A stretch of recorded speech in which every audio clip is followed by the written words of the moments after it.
Good morning, everyone. We are going to get started. If you'll please take your seats. Clerk, can we get a roll call, please? Mayor Baxter, Here. Commissioner Flores, Commissioner Marino, Commissioner Powell, Here. Commissioner Sachs, Commissioner Weiss, Here. Vice Mayor Woodward. Here. Thank you. We have a quorum. If you're able, please rise for the Pledge of Allegiance and invocation. We do not have our prayer book, and normally Dan did the prayer, so Todd, you're up.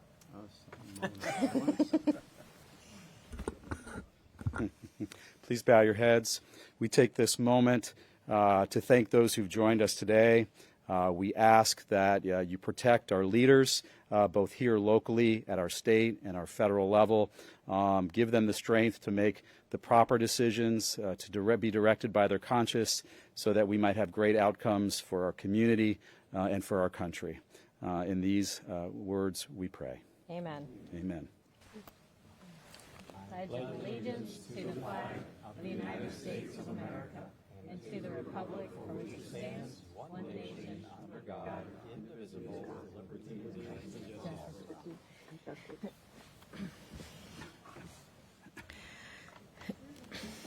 For the benefit of the public, we are currently convening as the Board of County Commissioners, not the SWA Board, for the purposes of deciding on one item today that has been submitted and presented by the Tourist Development Council. Please proceed.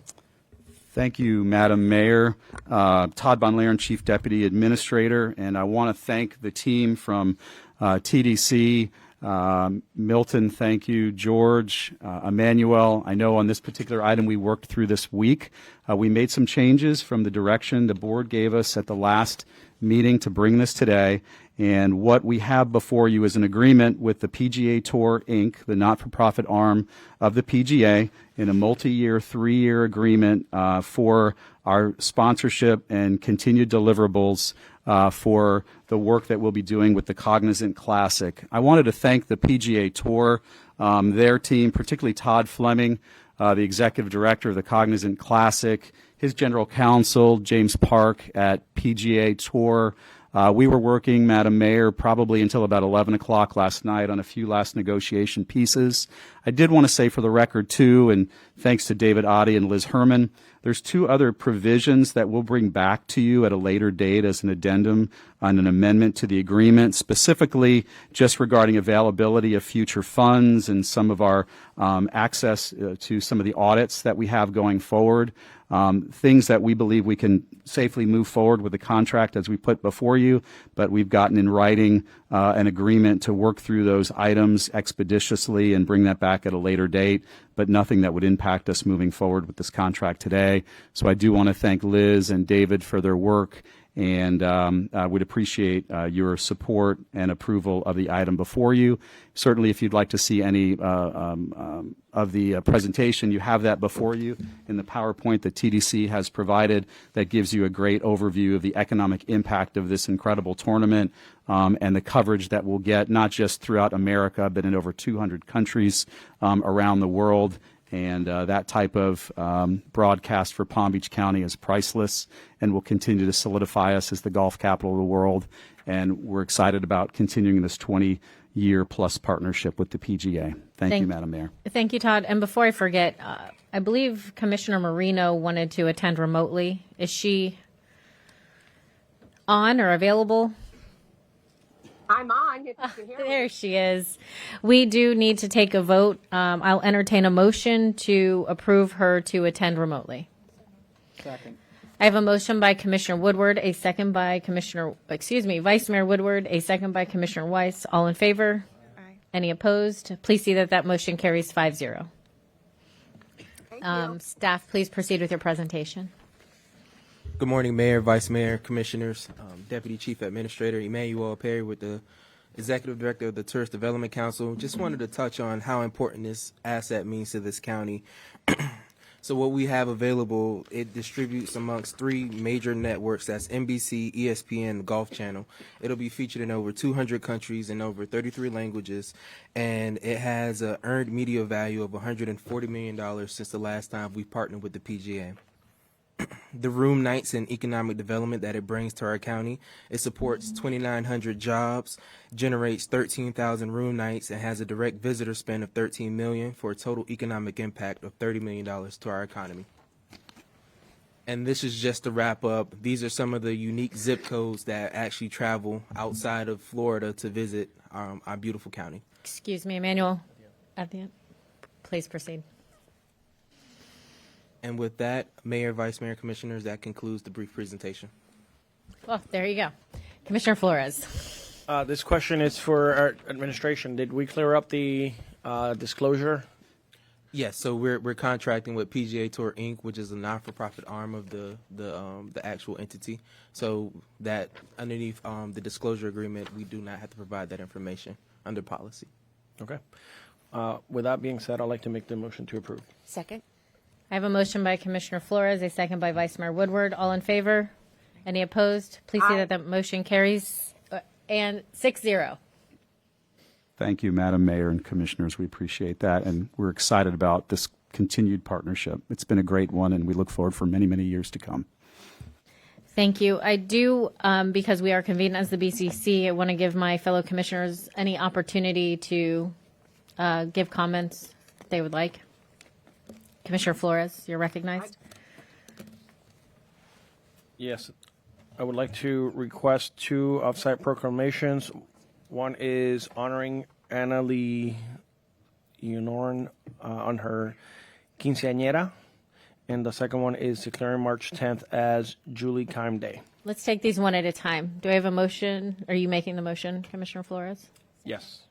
Would you do one at a restate the time? first one, please? Okay. Yeah. I'd like to request or make the motion to do an off-site proclamation honoring Anna Leonoran on her quinceañera. I have a motion by Commissioner Flores, a second by Vice Mayor Woodward. All in favor? Any opposed? Please see that motion carries 6-0. The second one, make a motion to for an off-site proclamation for March 10th as declaring Julie Kime Day. I have a motion by Commissioner Flores, a second by Vice Mayor Woodward. All in favor? Any opposed? Please say that motion carries 6-0. Commissioner Marino, you're recognized. Thank you. Can you hear me okay? We can hear you. Perfect. Thank you all for your continued partnership with what is now the Cognizant Classic in the Palm Beaches. Many of you know that I've been a longtime supporter of this event, actually was one of the original ambassadors for when it was the Honda, and actually paid for the opportunity to do that, which is interesting. But I want to clarify a couple things. One is I have absolutely no affiliation with this event at all. I had gotten a question about whether Steven Marino, who is a PGA Tour player, was related to me. He is not. And also wanted to clear up something else, that even though you live in PGA National, you do not benefit from this event in any way, shape, or form. And you all know that I live in PGA National. So I wanted to clear those two things up. And I do appreciate you voting in the positive for this event. TDC has shown that this was a benefit to our community. And the fact that we get worldwide recognitions for this is fabulous. So I just wanted to say thank you. Thank you. Any more comments from the board? Seeing none, we will adjourn as the BCC. And I turn it over to you, Chair. Okay, we're going to take just a minute or two to let the staff switch out. Just about a 2-minute break.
Okay, good morning.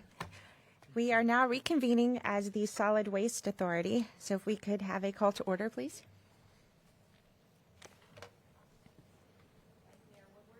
Here. Here. Here. Here.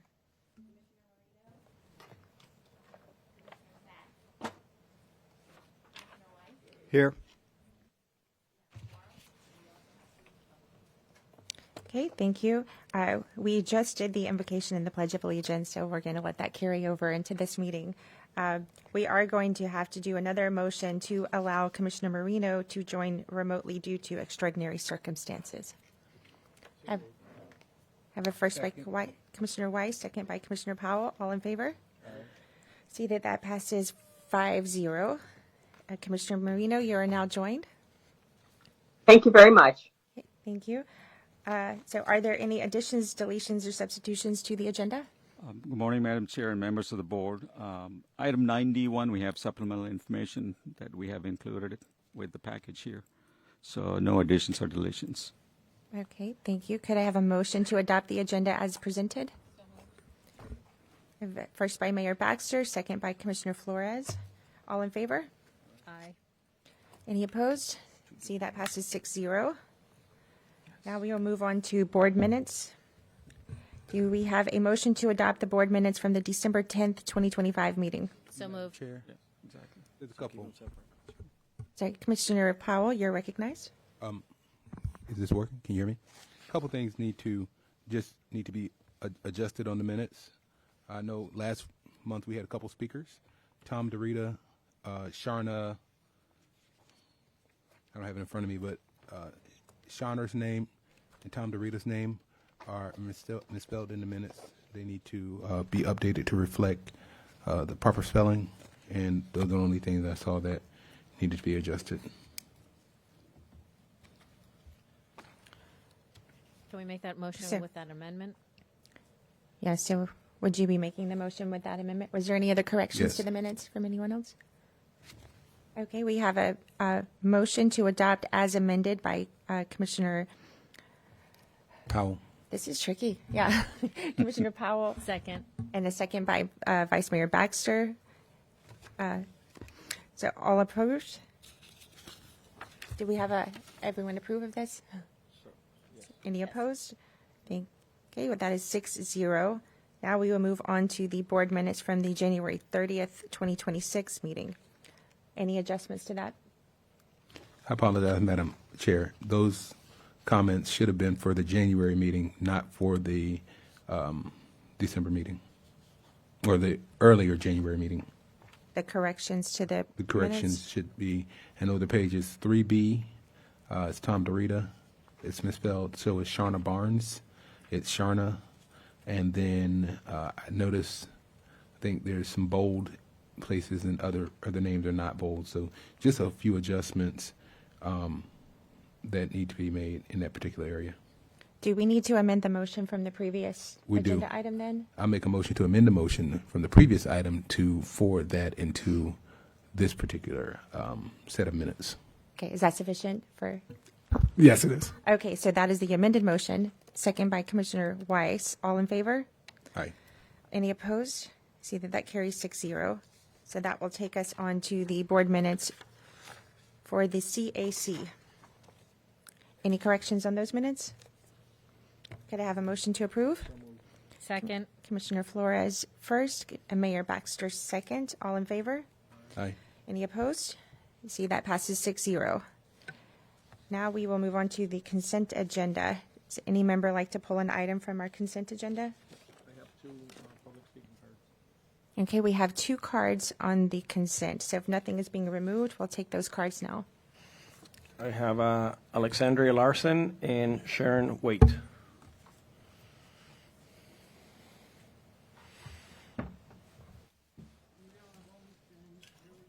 Florida, because we have the sunshine laws and all the other wonderful things, but they're not working, obviously, because you got A, B, C, D, and E.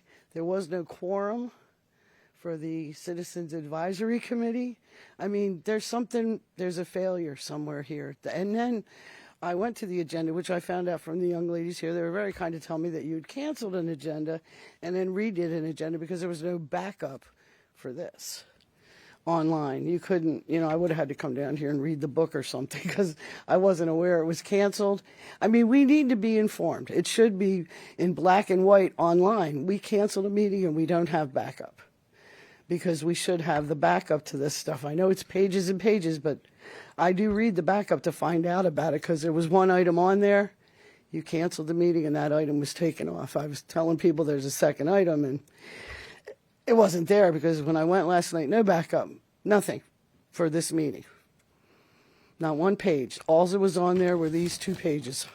What's on the agenda here. So we need that. I mean, I know it's just something that's it's a necessary evil, so we're informed. That's all. And I want to ask for that. I really do. Madam Chair, I would like to ask the specifics. Are you talking about this meeting or the previous meeting? This meeting. There was backup with the previous meeting. There was backup with this one that was put online. Can you be more specific, Which please? agenda items are not, were not online? One was it was a Lantana. It was a Lantana item. It was something that was in Lantana. I remember from years ago. I remembered the item, and when it was on years ago, it's up for renewal. It was taken off this agenda. And, I'm just trying to, keep up with everything that everybody's doing because there was no backup for this. Nothing. This meeting has no backup online. Madam Chair, there's backup provided for each and every item here, as you can see from the package, and Right. it was posted online. Well, when I went to it, it wasn't online. There was nothing to click on. Nothing. It just said I personally checked. no quorum, no quorum, no quorum. Well, at 8 o'clock last night, 4 o'clock yesterday, it wasn't on there. Not for us. That is strange. I swear. Like I said, I personally checked the website for every item. I did too. I promise. Thank you.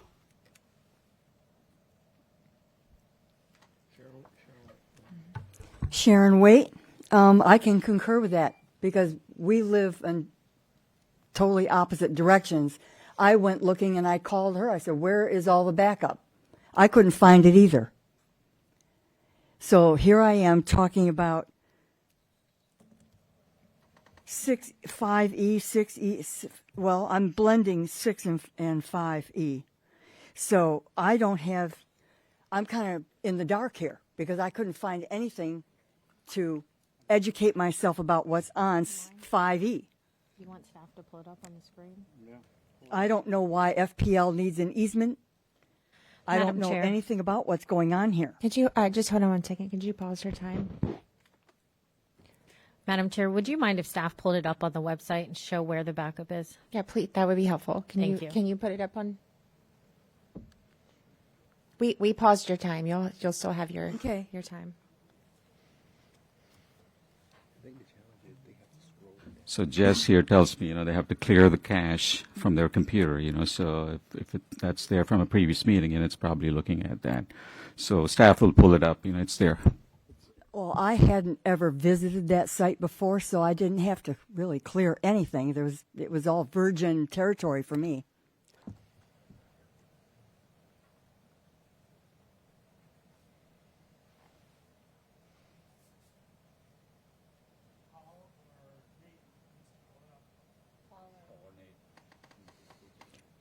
Paul or Nate, are you able to pull it up?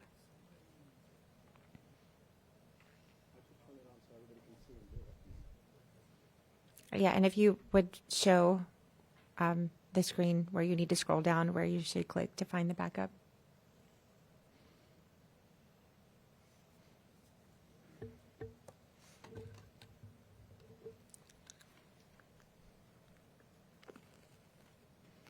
While he's doing that, I was thinking what I'd like to talk about, which would be matters by the public. I might as well include that too. No, not yet. Okay, I'll wait. Okay, stop. Yeah.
Yeah, keep going.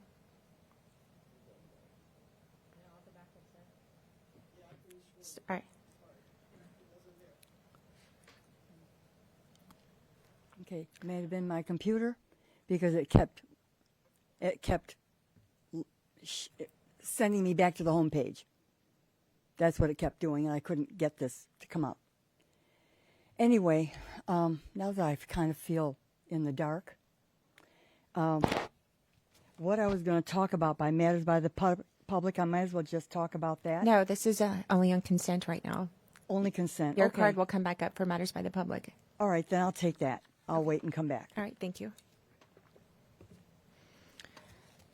Okay, so with if no member wishes to pull any item from consent, could we have a motion to adopt the consent agenda as presented? Second. Commissioner Flores first and Mayor Baxter second. All in favor? Aye. Any opposed? Aye. Okay. So now we will do cards for matters by the public. All right, we have Sharon Waite, Alexander Larson, Linda Smith, Gail Ladd, and Drew Martin. We have 2 podiums. That was short. Anyway, the elephant in the room is the AI Communications Center. That's totally the wrong. I can't talk about that. Matters by the public. This is we're not convened as the Board of County Commissioners. We're Solid Waste All right. Authority. Well, in that case, let me go on to the next thing. Okay.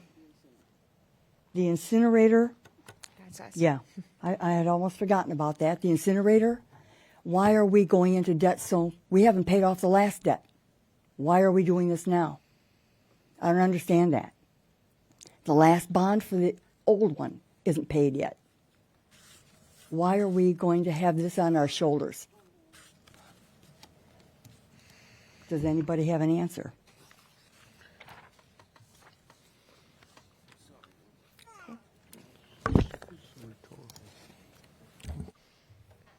Good morning, Commissioners. I think everybody, the one thing about that's been on the topic of a lot of people is the incinerator, because we did go into a tremendous amount of debt. I did meet with a commissioner. Did you want to say something? Sorry. I told one of the commissioners about a meeting that I was at when the original incinerator was done back in '09, and all the things that were said during that meeting, and then we come to this place, and here we are going into debt again. Because the one thing I hear out in the streets, the man about town, is how broke everybody is. People just stop me. I know you might not believe me, but they do. They stop me in Publix parking lot and say, "I'm broke. Thank you for speaking." And here we are. We're going to go into debt again, and I'm not quite sure why. I really am not. I try to learn all the time. I try to talk to different commissioners, different people, and learn as much as I possibly can. And there's no logical reason for us to go into a tremendous amount of debt again, because I think it was like $1.5 billion for the last rebuild, refixture, whatever, because the original permit is from 1986. When you go to South Florida Water Management District, anywhere, DEP, the permits are from, the original permit was 1986. And then that's where you have to go. And if you don't even know how to go through the jigsaw puzzle or the maze, you won't even find that out. It's very hard for the lay people, the Joes out here, because they're having a hard time. That's the one thing I hear, read, and see all the time is how hard it is for us. And I don't think we need any more debt. I don't think we need any more bonds. I'm flummoxed. Somebody said that, a commissioner years ago, flummoxed, because they didn't understand something. And I don't understand. And I don't think the public does. Because I guess we need to know exactly how much trash we're going to have. Because there's people out there that think you can have zero trash. And I'm an old lady with a cat. I don't produce that much trash. But I couldn't do any less than I do. You know, keep it in the living room. I don't know. But it's very unusual, the ideas we have out here in America. And the one thing we need to do is tighten our belts, you know, as far as people go. We need some help. And I think I can tell them to communicate with you. I ask them to come to the meetings, commissioners. Go talk to them. They won't bite you. So keep that in mind. I am out there saying that you won't bite them. They can talk to you. But we really do have to think about the spending that we're doing, because I don't even have any kids, but I think about your grandkids and the debt that we're leaving them. They don't deserve that. So please keep that in mind. I think maybe there are alternatives and everybody gets to the table and talks about them. Maybe it'll help. Maybe, and we can all understand. And I'm really sorry about the agenda. That was true. I tried to click on it. Thank you.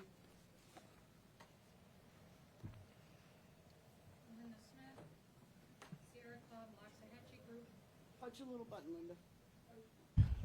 Linda. Okay. Yep. Linda Smith, Sierra Club, Loxahatchee Group. I've got some slides here. I'm not sure how to share them. I would like to formally request that Palm Beach County advertise a request for proposals for programs that can reduce our waste by 50% or more, which would cost less than the $1.5 billion and can be completed in no more than 9 years. The 9 years it would take to build the new incinerator. Should the viable proposals come in, this would enable the closure of the old incinerator without building a replacement. Thank you. You still have time to look into alternatives. The proposed $1.5 billion incinerator is the most expensive capital project in Palm Beach County's history, I believe. Why do I ask for this? We know from elsewhere in the country that it's possible to cut waste in half without taking as much time or money as proposed. Pay-as-you-throw has been shown to be the most cost-effective way to quickly reduce waste. It is one of many waste reduction strategies that you will find in the so-called zero waste plans. Yes, zero waste plans still have some waste. And I don't know how to move the slide along. Sorry. In the one slide, They're all up here, so yeah, you can have all your slides right up here. No, you have to. I apologize. Okay, I was going to skip the first slide because I've actually shown that to you twice. So the second slide is a case study from Falls Rivers, Massachusetts. This community has a median household income of $29,000, so it is certainly not affluent, but they were able to reduce their waste by 43%. The third slide shows you the difference between the baseline tax, which is what we have right now. It gets put on your tax bill, and the pay-as-you-throw, and the communities reduced their spending on waste from 236 to 218 over the proposed bond time of this new incinerator. That would add up to quite a bit. And slide number 4 is comparing waste reduction options. As you know, Sierra Club is often pushing to eliminate single-use plastic bag. Yeah, that helps, but the pay-as-you-throw is obviously the long blue line. So I ask again, why don't you at least ask for proposals while you still have time to change gears? I'm also asking for a public hearing or workshop to be held to examine alternatives before spending the $1.5 billion and locking us into a put or pay contract with an incinerator company, eliminating any possibility of reducing our waste in the foreseeable future. Thank you for your time. Thank you. Okay, can you hear me? Great. Drew Martin, I'm here on behalf of the Loxahatchee Group of the Sierra Club, and happy to see all these smiling faces here on Wednesday morning. I do want to say, first of all, I appreciate the work that the Solid Waste Authority does, and I appreciate the fact that we can throw things away and not see them again. I wish I could do that with a lot of things I have that I don't need. But unfortunately, my wife doesn't agree to throw everything away. But I reuse a lot of things. This shirt is reusable. I got it out of our storage, and now I'm wearing it. Now, one of the things, I was in San Francisco, and they are very close to zero waste. They are not a zero waste system. But what we're asking is that the County of Palm Beach work towards that as a goal. Now, what are a couple of things you could do? Well, Linda talked about single-use plastic bags. they're not a huge amount of waste, but they're really a messy item. And if you go to Aldi's or you go to Costco, people don't have single-use plastic bags. So obviously people can live without them. Or Aldi's and Costco wouldn't have any customers. And believe me, Costco is packed. And nobody there is running around sending a single-use plastic bag to buy groceries. The other thing we can do is food waste. Now, restaurants could be composting all their food waste. And the county actually doesn't want anybody to compost. I mean, I know you can't ask questions, but I'd like to know how much of our solid waste is food waste, which is messy, it smells, and, it doesn't burn well, although I know they like to have it. So what if we got rid of all this compost? What if we didn't have yard waste? What if yard waste, landscaping waste, wasn't going to the landfill? Well, how long would that extend the landfill? What about e-waste? That's a huge topic. But yet Palm Beach County isn't attempting to look at any alternatives. We're trying to get the commission to look at alternatives. And you talk about $1.5 billion. I'm a business major. That's a lot of money. And when you do a bond, you pay more than that because you have to pay the interest. So, and who's going to pay for that? Well, the ratepayers are going to pay for it, those who are throwing things away. Now, Linda suggested you look at pay as you throw. That way, if people complain, well, I don't want to have such a high waste bill, then you could say, well, if you reduce your waste bill will go down. And that's something that everybody might want to see. So we're asking you just to consider alternatives before you sign us up for $1.5 billion. Thank you. Good morning. I'm Gail Ladd from Jupiter, also with the Sierra Club. And we've been here before, and we're kind of reiterating what we've said before, but I think it's always good to hear things more than once. Solid Waste Authority is planning to sell 20-year bonds to pay for the new proposed incinerator online at approximately 2034. Next year's cost is approximately $205 for a single-family home for waste. If a new incinerator is built beginning in 2032, the cost would be approximately $262, a rise of about 28%.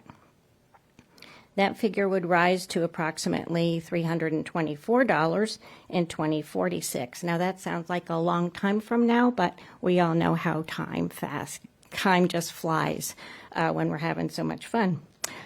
The cost to repay the bonds would saddle our young adults, our future generation, with more, and the affordability is a crisis, as we know. Reducing waste is one key way to not having to buy the bonds, as we've been told. The best scenario would be to reduce waste, save the extra cost, and implement some of these suggestions that we have been talking about. Community recycling, composting programs, as in other communities that we have seen. So please just think about some possibilities, some alternatives. That's all we're asking. Think about new things, not just carrying over the same old program that we've been doing for many years now. Thank you. Thank you. So that was our last speaking card for matters by the public. We will now move on to, we do not have a public hearing. I'm not showing any old business. So we will move on to new business, which is going to be 9A1, our Citizens Advisory Committee appointments. Mr. Carey? Yes, so these are CAC appointments. We do have one at-large vacancy. I just wanted to bring it to your attention. Jeffrey Blank resigned in December, so he was one of the at-large members, and so we have that vacancy. And you don't have any applicants right now No. to fill that? So, all right, so we're putting word out that we need an at-large position for the Citizens Advisory Committee. Commissioner Powell? Thank you, Madam Chair. Ms. Zakari, the question I have is the last Citizens Advisory Committee, they didn't have quorum. Correct. Was that based on the fact that one member had resigned and what's the attendance policy in order to meet quorum for the Citizen Advisory Committee? I believe they can miss 2 meetings, if I'm right. Is that right, Kathy? Can they miss 2 meetings in a year? Or? Yes, sorry. Kathy Levis. CAC can, if they miss more than 2 meetings, actually I think it's 3, then the CAC can discuss whether they would like to, talk to that person and see if they're still interested in serving or, if they'd like to leave. So I think it was just one of those times where there were a lot of members who couldn't make the meeting that we usually have a quorum. How many members present would constitute a 10. quorum? Oh, 5. Actually, 6. 6. It's 11. It's a body of 11, so 6 would be the quorum. And how often does this committee meet? It's the week before every board meeting.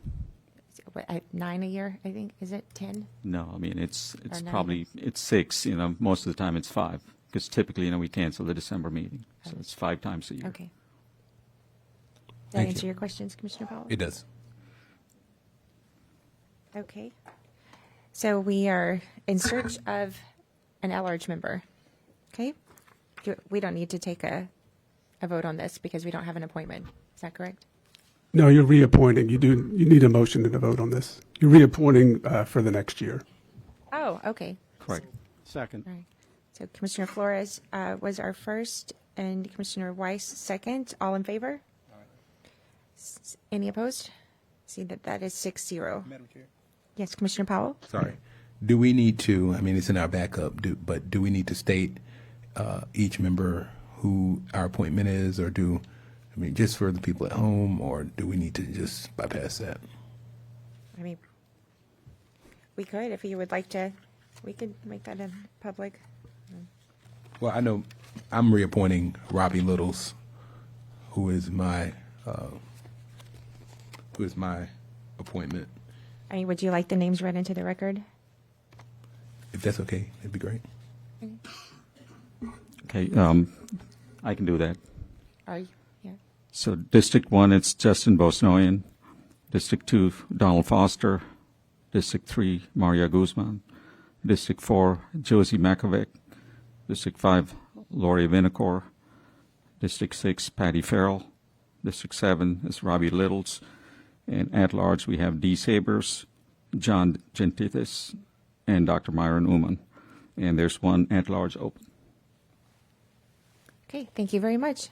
Thank you. And we've already taken the vote on that. So thank you for clearing up the record. We will now move on to item 9D1.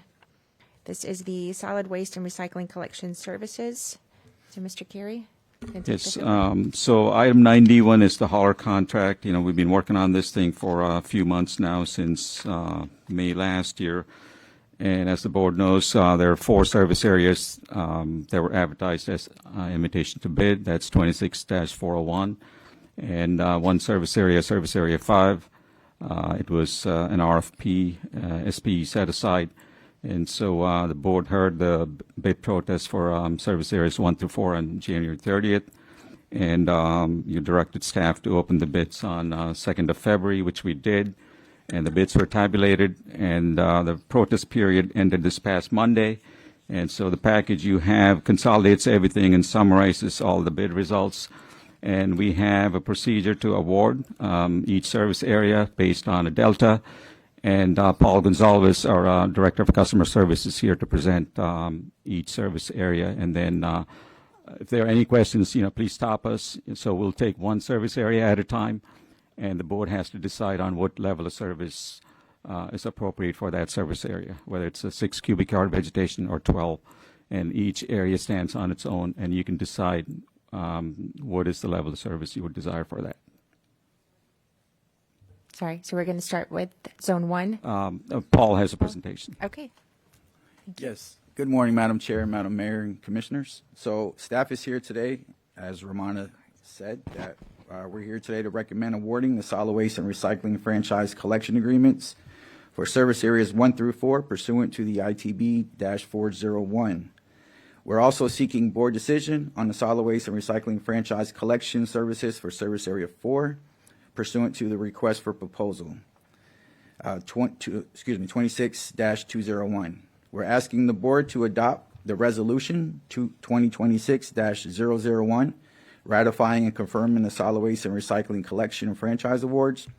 And we're asking the board to authorize the executive director to execute the resulting franchise agreements for service areas 1 through 5, subject to legal sufficiency approval by general counsel. And we have prepared a PowerPoint presentation for you.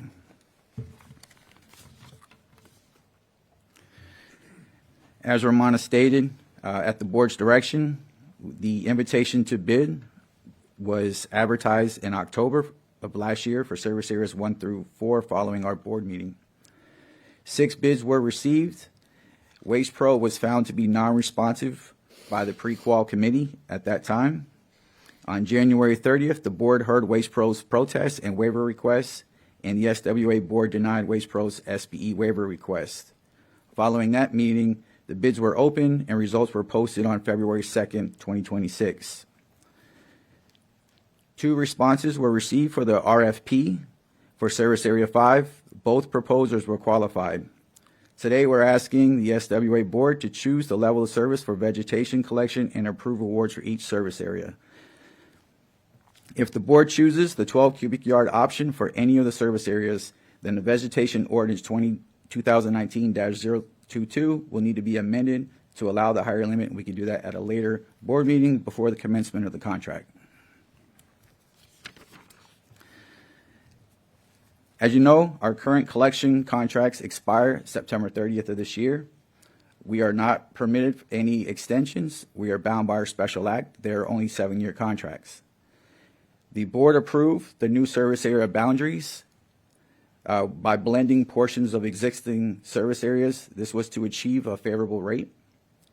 The board approved the ITB and RFP criteria, directing staff to bid both the 6 and 12 cubic yard options. Today, we will need the board to select the level of service for each service area, and board's approval today will ensure that there's no interruption in collection services beginning October 1. So this slide here is a map of the new service areas with your commission district layered over top. If you can see, there's 2 different colors for your service for your district. The darker colors in your district represent the municipalities, where the lighter color represents the unincorporated area.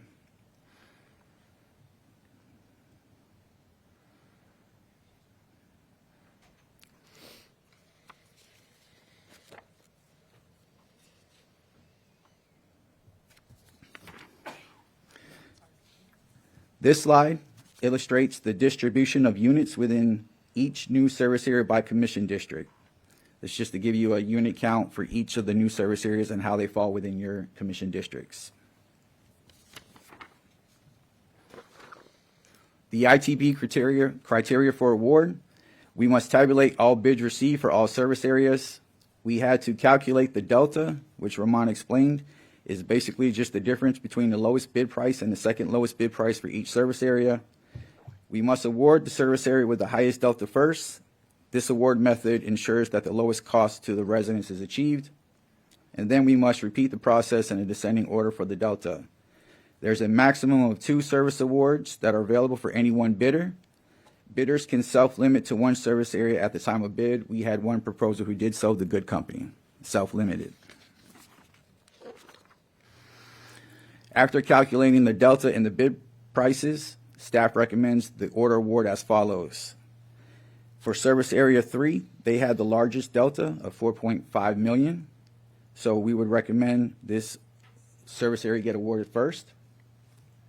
Following by Service Area 1, who is the second highest delta. Next is Service Area 4. And finally, Service Area 2.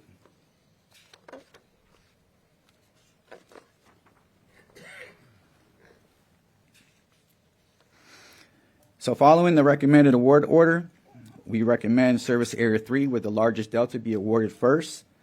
This is their overall price. Coastal was the lowest bidder for this service area. As you can see, we've posted both the 6 cubic yard price and the 12 cubic yard price. There's roughly a 3.2 million a year difference between the 6 and 12 cubic yard options. Staff is also recommending awarding this service area to Coastal Waste. So, Madam Chair, the decision before the board on this service area is to choose the level of service, either the 6 or the 12 cubic yard. Okay, Commissioner Baxter, your light was on. Thank you, Madam Chair. Just confirming we do not have any cards on this item. Okay. Actually, we don't have any card. We have 9E1 and 9F1. Did you mean 9D1?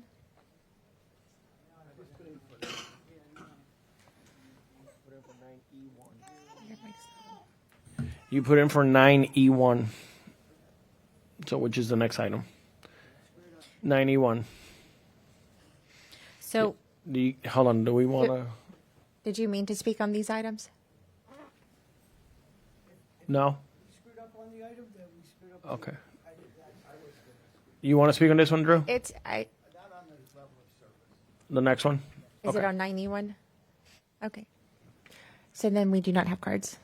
thank you, Madam Chair. I want to first thank the haulers for bidding this and staff for reworking the service areas to be a lot more efficient. Last year, in fiscal year 26, residents were paying $377 a year. Correct. And so this year, even if we went to the 12 cubic yards, it would still only be $310 per year, which is still a savings of $67 per year.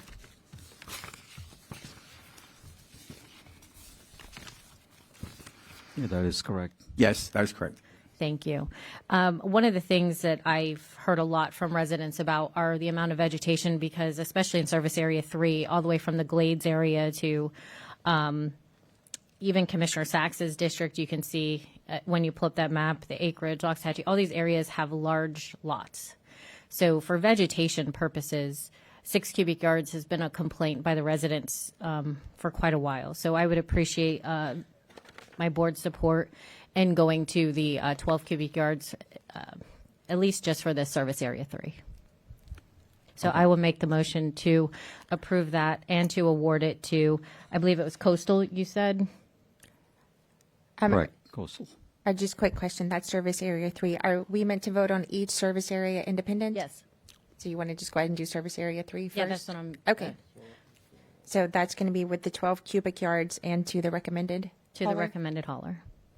All right. We have a first by Mayor Baxter for 12 cubic yards and the recommended hauler. Second by Commissioner Flores. This is on Service Area 3. All in favor? Aye.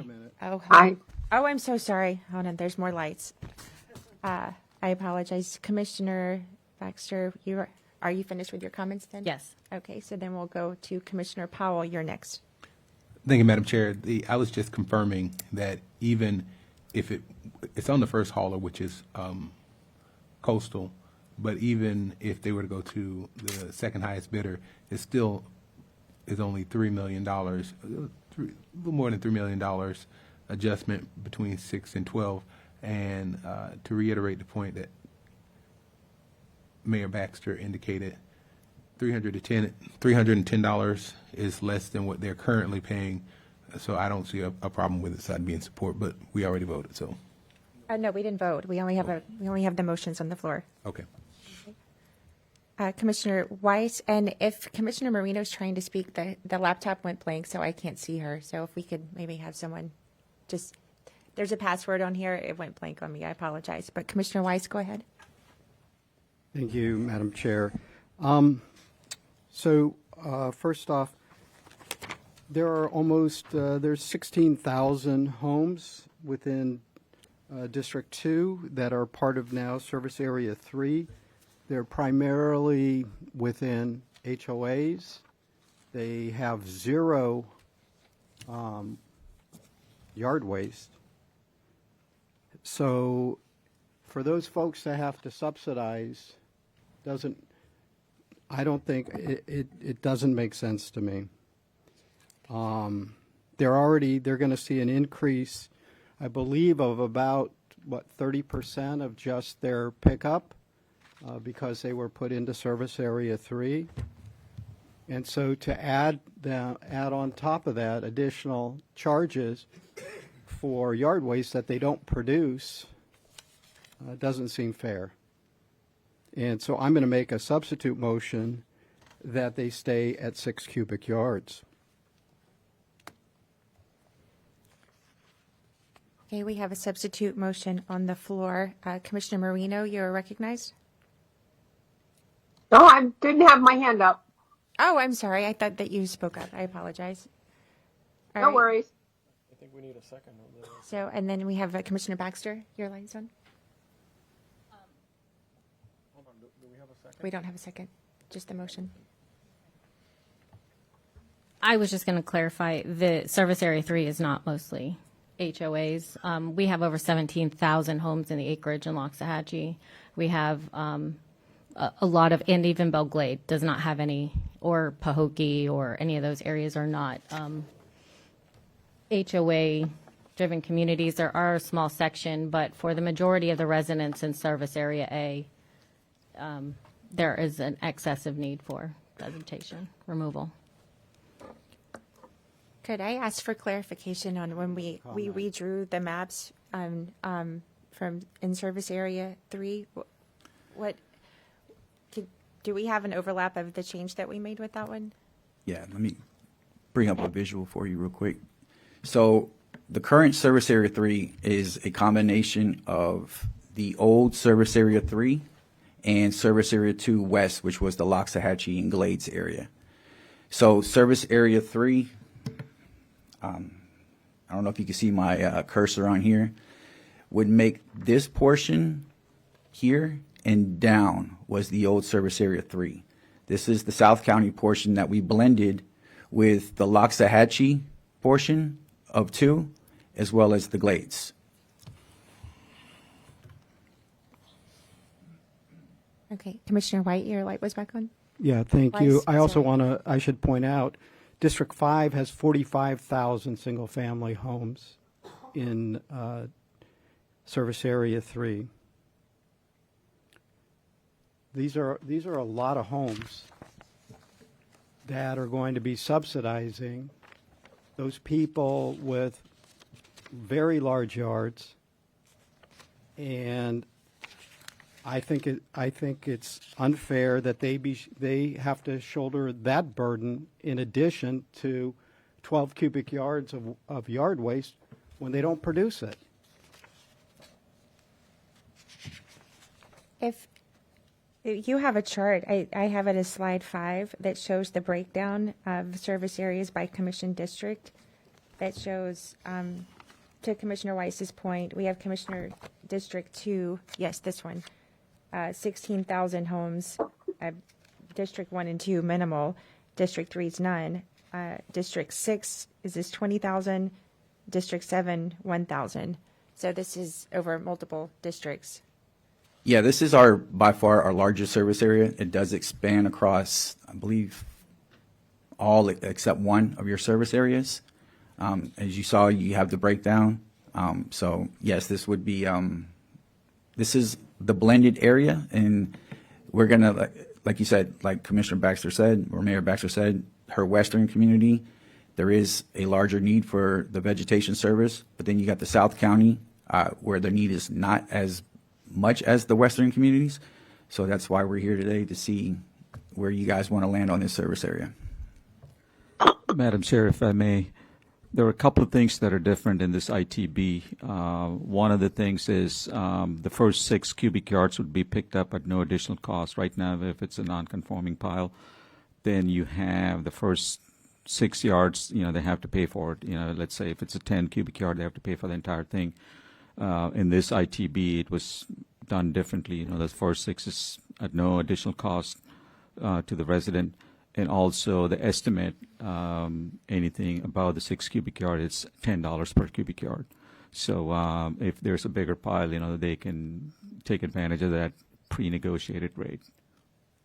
And to be clear, the difference would be between $271 and $310. Is that? That's correct.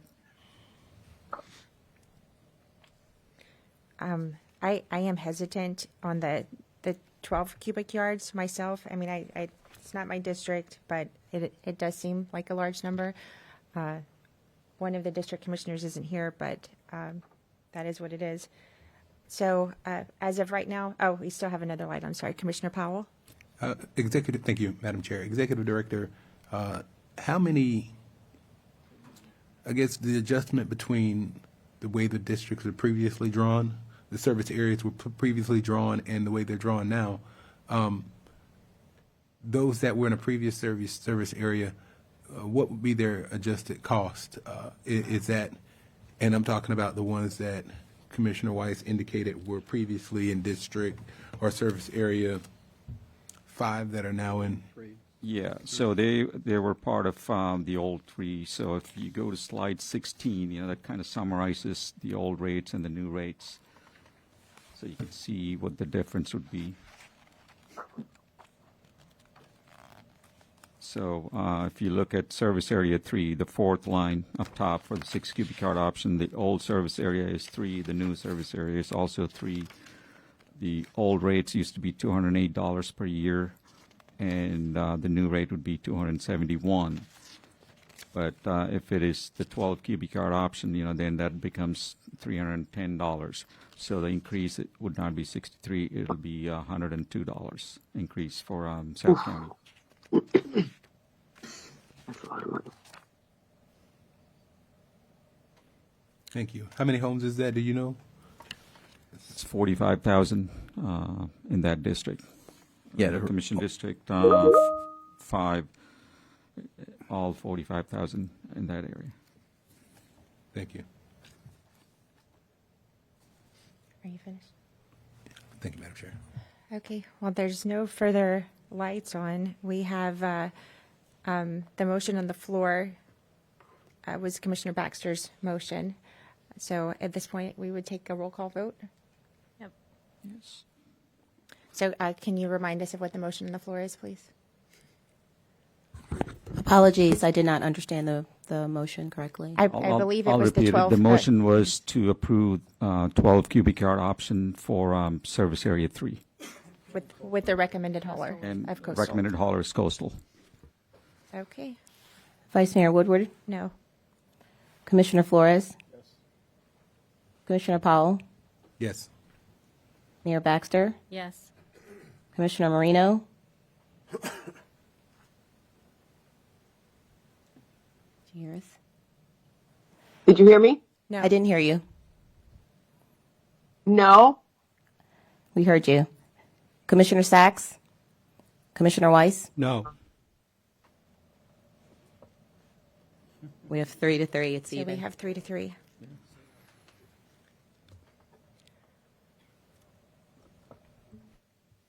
The motion fails. Yes. Motion failed. Yes. So we would need another motion.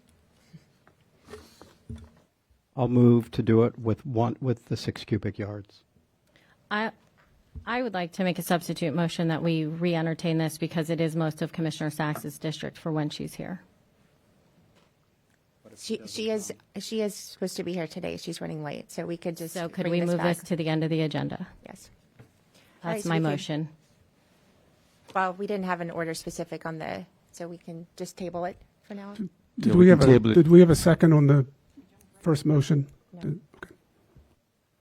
I don't. We didn't have a second, did we, on Commissioner Weiss's motion? No. Okay.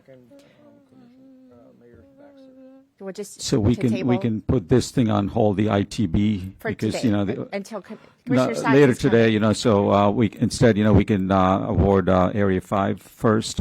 Mm-hmm. So that way, the order doesn't get changed.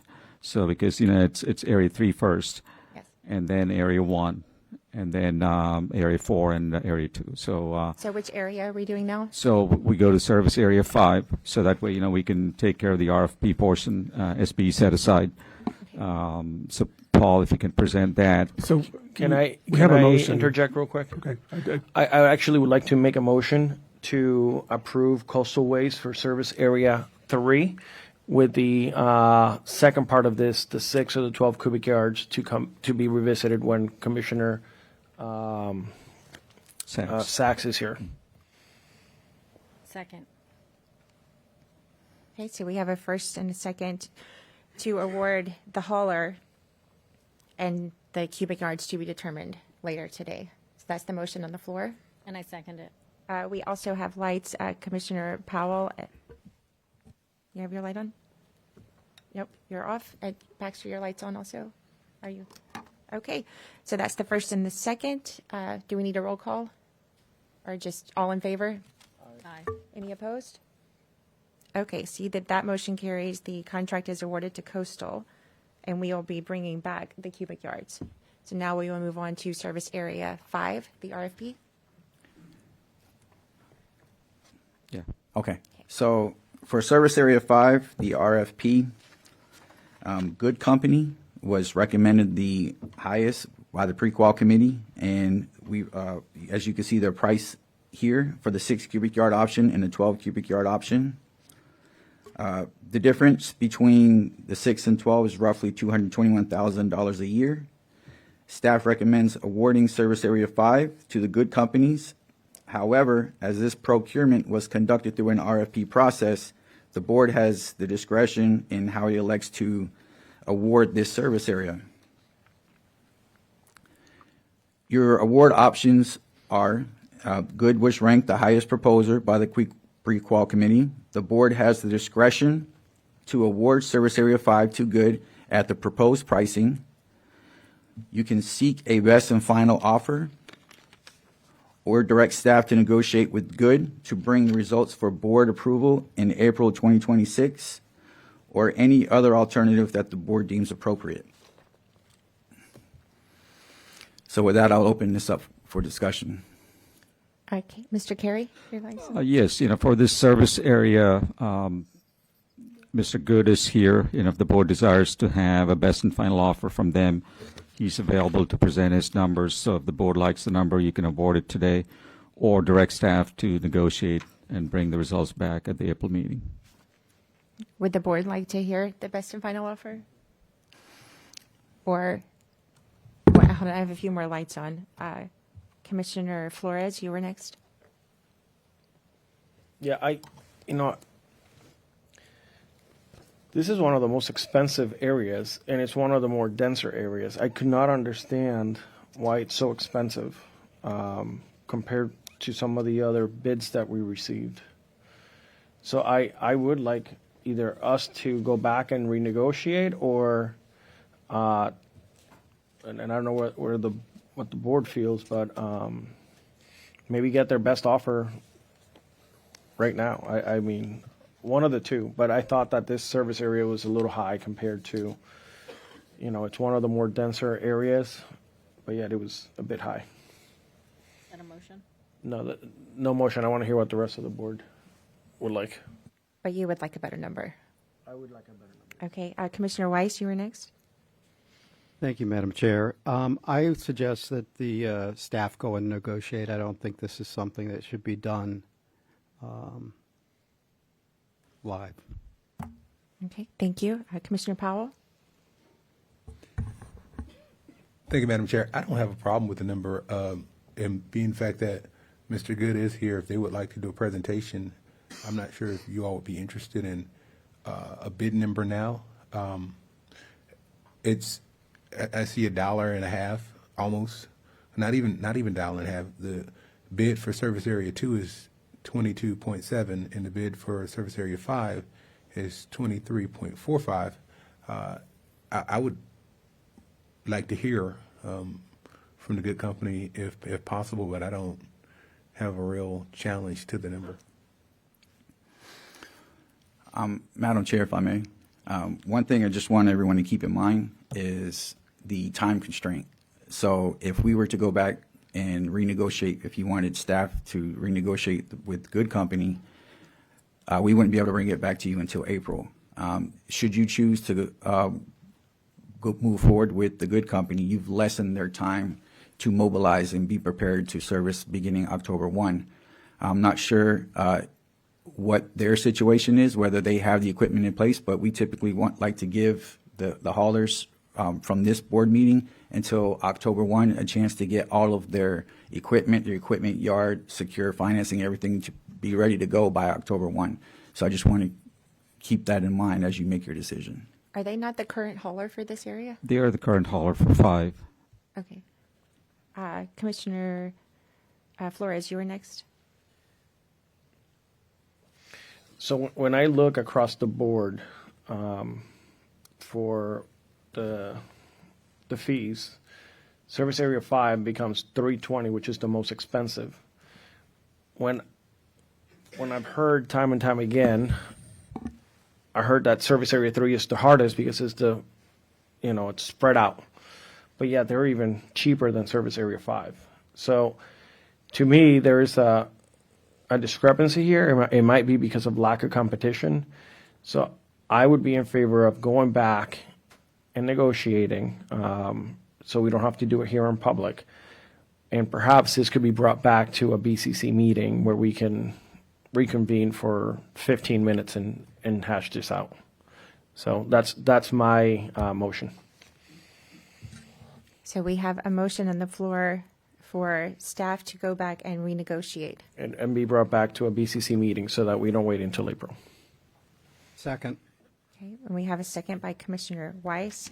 We still have a couple of lights on, but I do agree. I think that this service area should be considerably lower, considering the discussions we have on yard waste and the density of this population. So I'd like to see a much better number as well.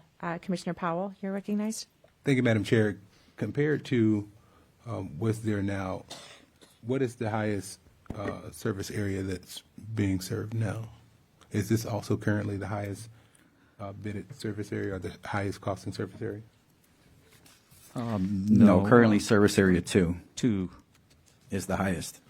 And how is this in comparison to 2 currently as opposed to what's proposed? So currently, service area 2's rates are $377 per month, and the goods company's proposed rates for service area 2, $311. I'm sorry, for service area 5, $320, and then $320 from $377 to $320.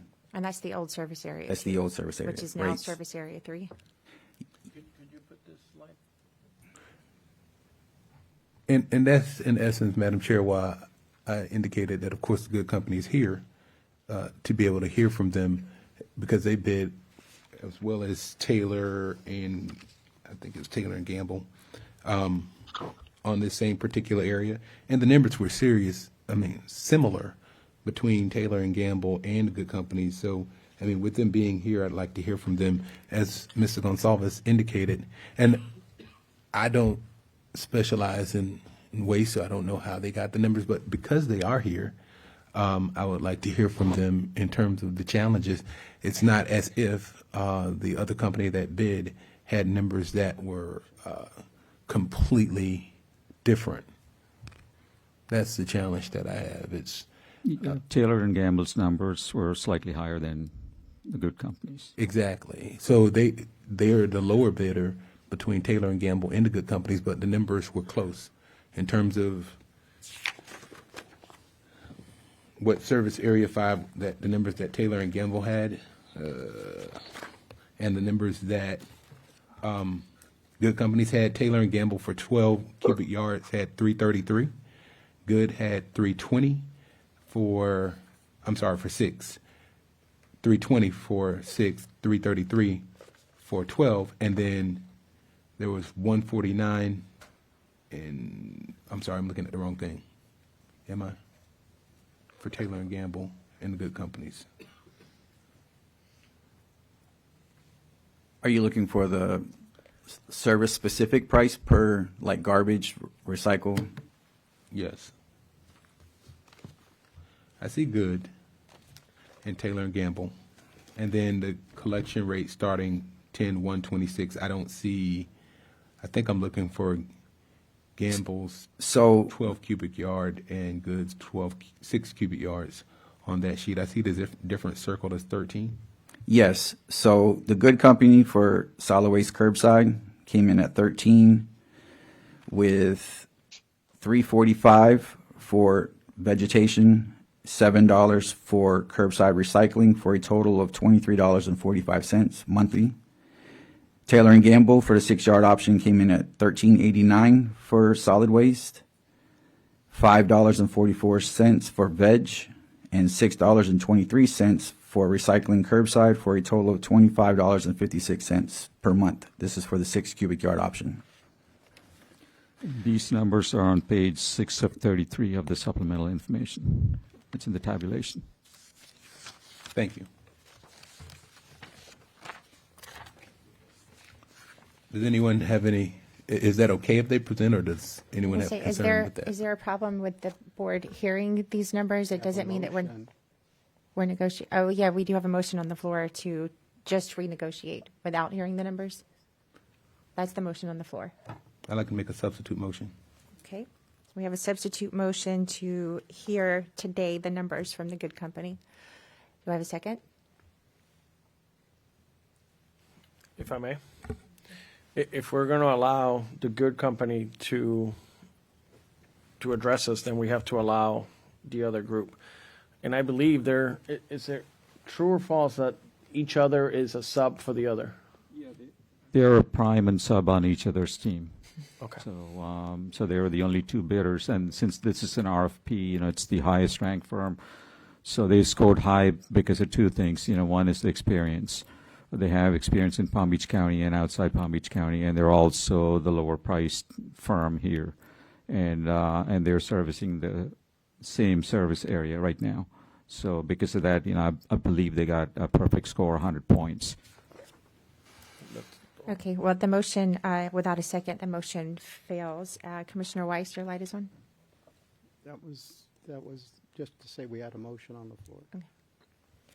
All right, so then the motion on the floor now is for staff to go back and renegotiate the price with the good company.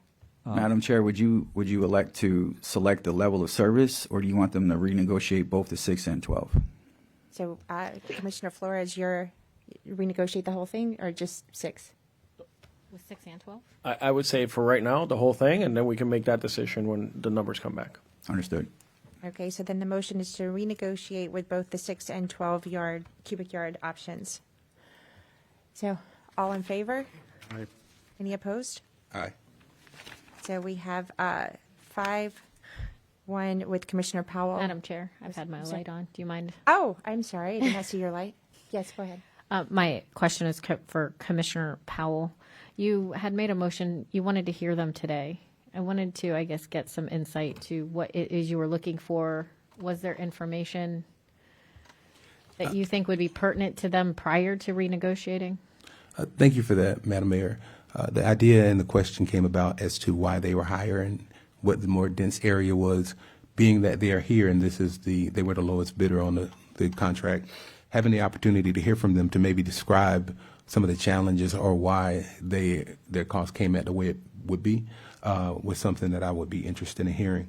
But however, if the board has no interest in hearing that and would prefer to renegotiate, have the staff renegotiate, that's the direction that staff has moved in, which indicates that even if they were to do a presentation, it would probably not be heard by ears that would be comprehensively understanding. So let's move forward in the way that you all have chosen with my dissent. Okay. Thank you, Commissioner. Okay, then we have moved for Service Area 5 renegotiate. It was a 5-1 vote on that one. So what is the next service area? Since we had a motion for 3, the next area would be Service Area 1.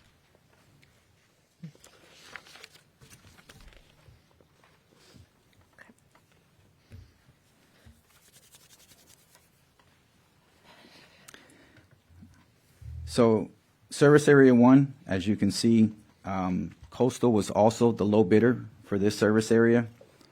The rate difference between their 6 and 12 cubic yard bid came out to about $925,000 a year difference. Staff recommends awarding this service area to Coastal Waste at the board's discretion on whether they want to go 6 or 12 cubic yards. Okay. Do we have any discussion from the board on service area 1 and with also discussing 6 or 12 cubic yards? Sorry, cancel that. Can you hear me? Yes, Commissioner Marino? Thank you. Being that service area 1 is within District 1, and we do have a lot of large lots, I still have not received that many folks in the district that have asked for I haven't actually received a single call from anyone asking for 12 cubic yards. So I would be comfortable with making a motion to accept coastal with the 6 cubic yard option. Okay, we have a first by Commissioner Marino, second by Commissioner Flores. Commissioner Weiss, was your light on? No. Okay. We have a first and a second. That is on the 6 cubic yards with the recommended hauler. All in favor? Any Aye. opposed? Okay, see that passes 6-0. Are we on to service area 2? No. Service area 4. Service area 4. Sorry. So following the award, service area 4 was the low bidder for this service area was Coastal. Although Coastal is the lowest bidder for this service area, they have reached their maximum allowable awards. Therefore, following the criteria for award, staff recommends offering service area 4 to the next lowest responsive bidder, FCC, at Coastal's bid price. So we'll leave that up to the board to decide if you want to go with the 6 or 12 for this service area. And if we would offer it to FCC, I believe they're in the room. They can answer or accept or deny if you would allow them to speak. Okay, and as I understand it on this one, because they were not the lowest bidder, we have the option to request that they meet the lowest bidder's price? Correct. Is that what we're asking? Yeah, for they would FCC? accept it at Coastal's price. Okay, I would like to hear that they do formally accept that price.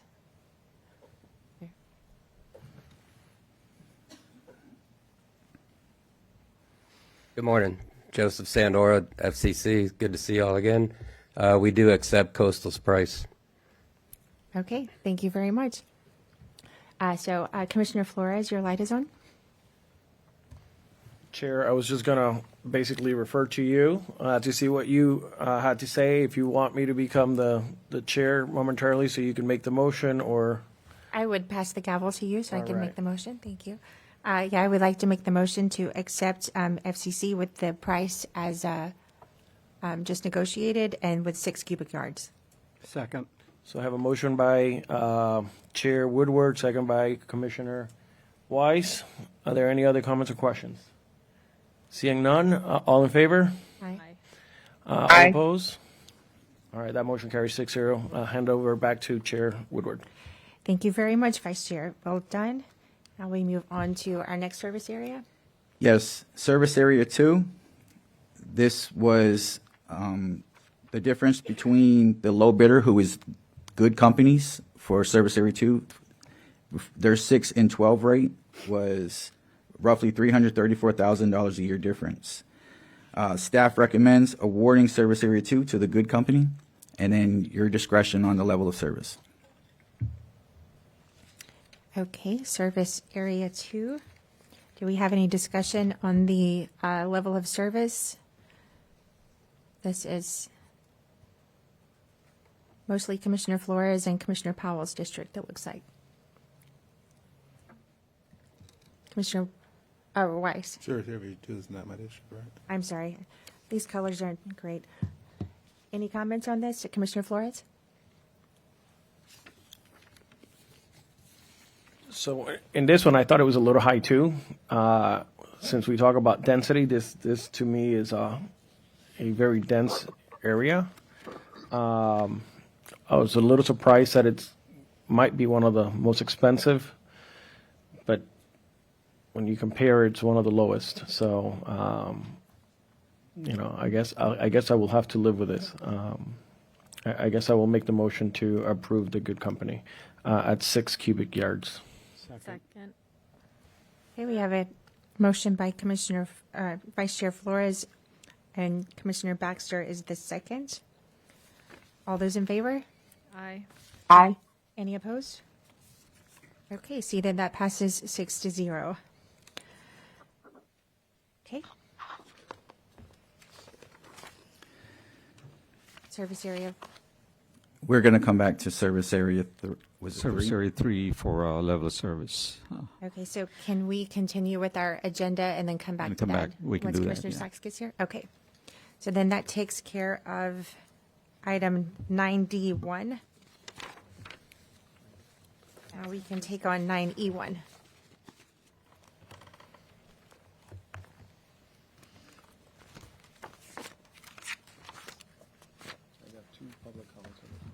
And we do have two public comment cards on this item.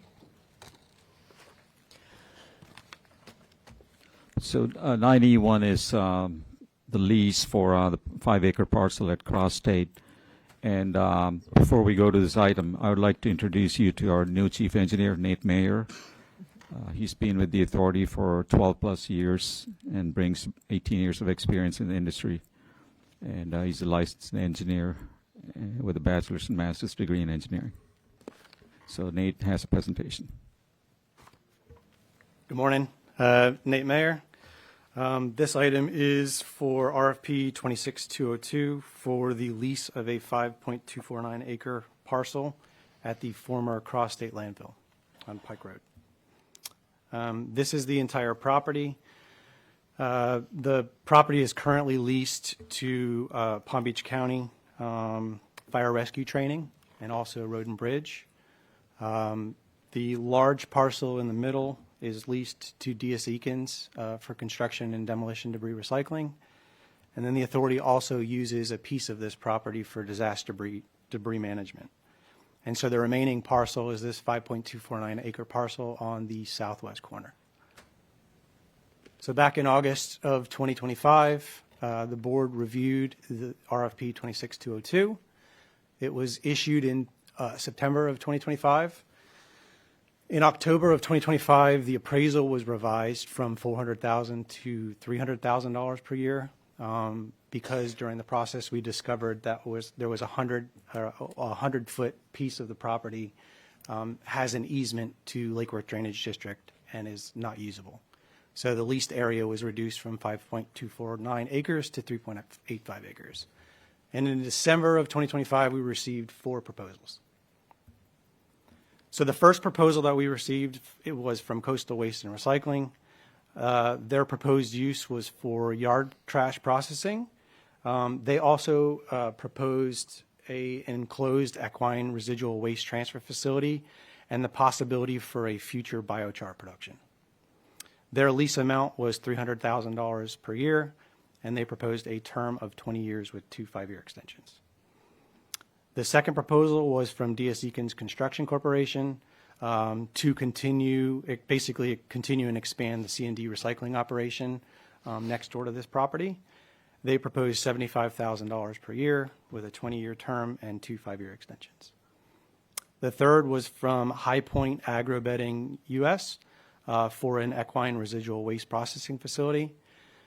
This one, they proposed a reduction to $160,000 per year paid monthly until the site was occupied. And they here propose a 20-year lease with 2 15-year extensions. And the final proposal was from Tree Cycle Land Clearing for a yard trash processing facility. This one was a bit different in that they proposed a $3 per ton discount on all yard waste delivered by the authority to this parcel. And again, they proposed a 20-year term with 2 5-year extensions. And so the evaluation committee met on January 16th, and the recommendation from the committee was to award the lease to Coastal Waste and Recycling for an initial term of 20 years with 2 5-year extensions. And so we're seeking board approval to authorize the executive director to execute the lease agreement with Coastal Waste and Recycling. Okay. Do we have any discussion by the board? I wasn't going to discuss. I was just going to make the motion to approve Coastal. Okay. We have a first by Commissioner Baxter. Second. Second by Commissioner Marino. And we have a question by Commissioner Flores. Could we go back to the previous slide? So, at this board, we've had discussion about the equine waste. I see that they're doing enclosed residential waste transfer station facility, what does that mean? So what they proposed is a 50 by 100 foot enclosed structure. Basically, residents could bring manure there. They would then repackage that into a larger truck and then bring it somewhere else for Ship it out? beneficial reuse. Correct. Okay. I'm assuming that's at a cost to the, okay. And then the future, how do you pronounce the word? Biochar production, what is that? Biochar is basically the beneficial use of a vegetation material, ground vegetation, brought into a soil amendment through the use of it's not incineration. Yeah, it's basically combustion without oxygen. And how quickly will these two future items be done? So Coastal Waste's proposal estimated 2 years for permitting, and then operation within 2 years. And they have to do this? Yeah. Or we just signed the lease over and they can do whatever? Because these are two items that are important to the community. We've heard it time and time again.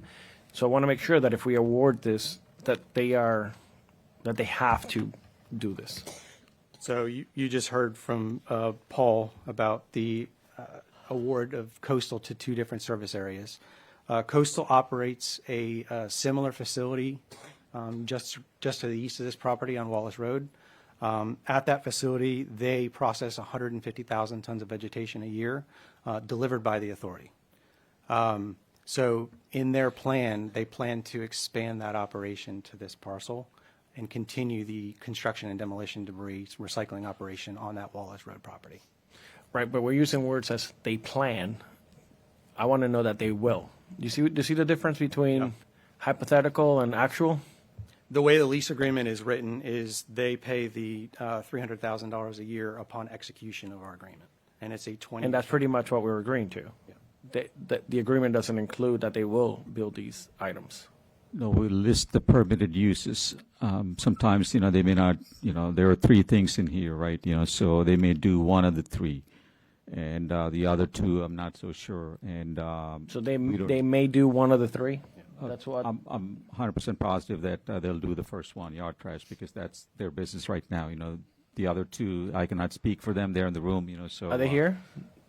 Do they want to come and provide input if the board so wishes? Sure, you can come up, sir, and please introduce yourself for the record. Good. Hi, Trevor Black with Coastal Waste and Recycling. So we do plan to do the yard trash processing there. Like Romana said, we do about 150,000 tons annually. We are, and just to be clear, in the proposal we did put, if it's economically feasible, we will do the equine residual waste transfer and the biochar. We're still exploring if financially it's economically feasible. So definitely number one, number two, and number three we're still exploring. Number three what? So for the equine and the biochar, we're still exploring if it's feasible. Okay. All right. So it doesn't seem like it is a requirement. It just seems like it's a... It's more like permitted uses, so they cannot do anything outside of the list here. Okay.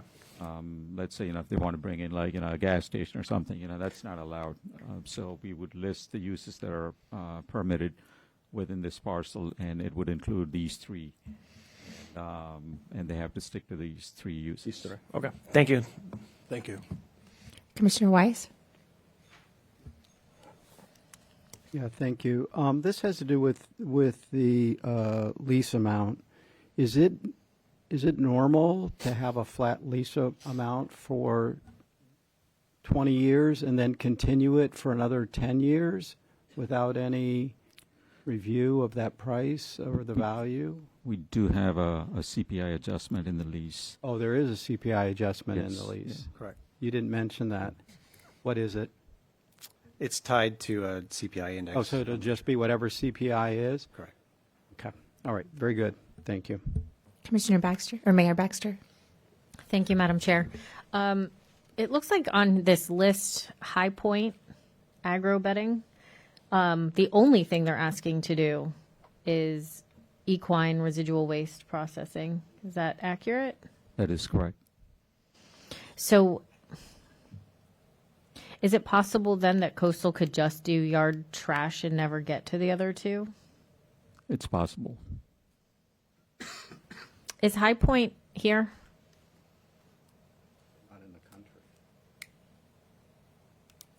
I mean, this has been to Commissioner Flores, and obviously equestrian is huge in my district, encompassing Wellington. We need to have some sort of equestrian waste. And the reason I even brought this to the board was because of the potential, and we have so limited space, it's even possible to do this. This was a very unique property that made it even possible to consider this. So we still, even if we award this to Coastal, we have no guarantees of helping solve the issue, which brought this to us in the first place.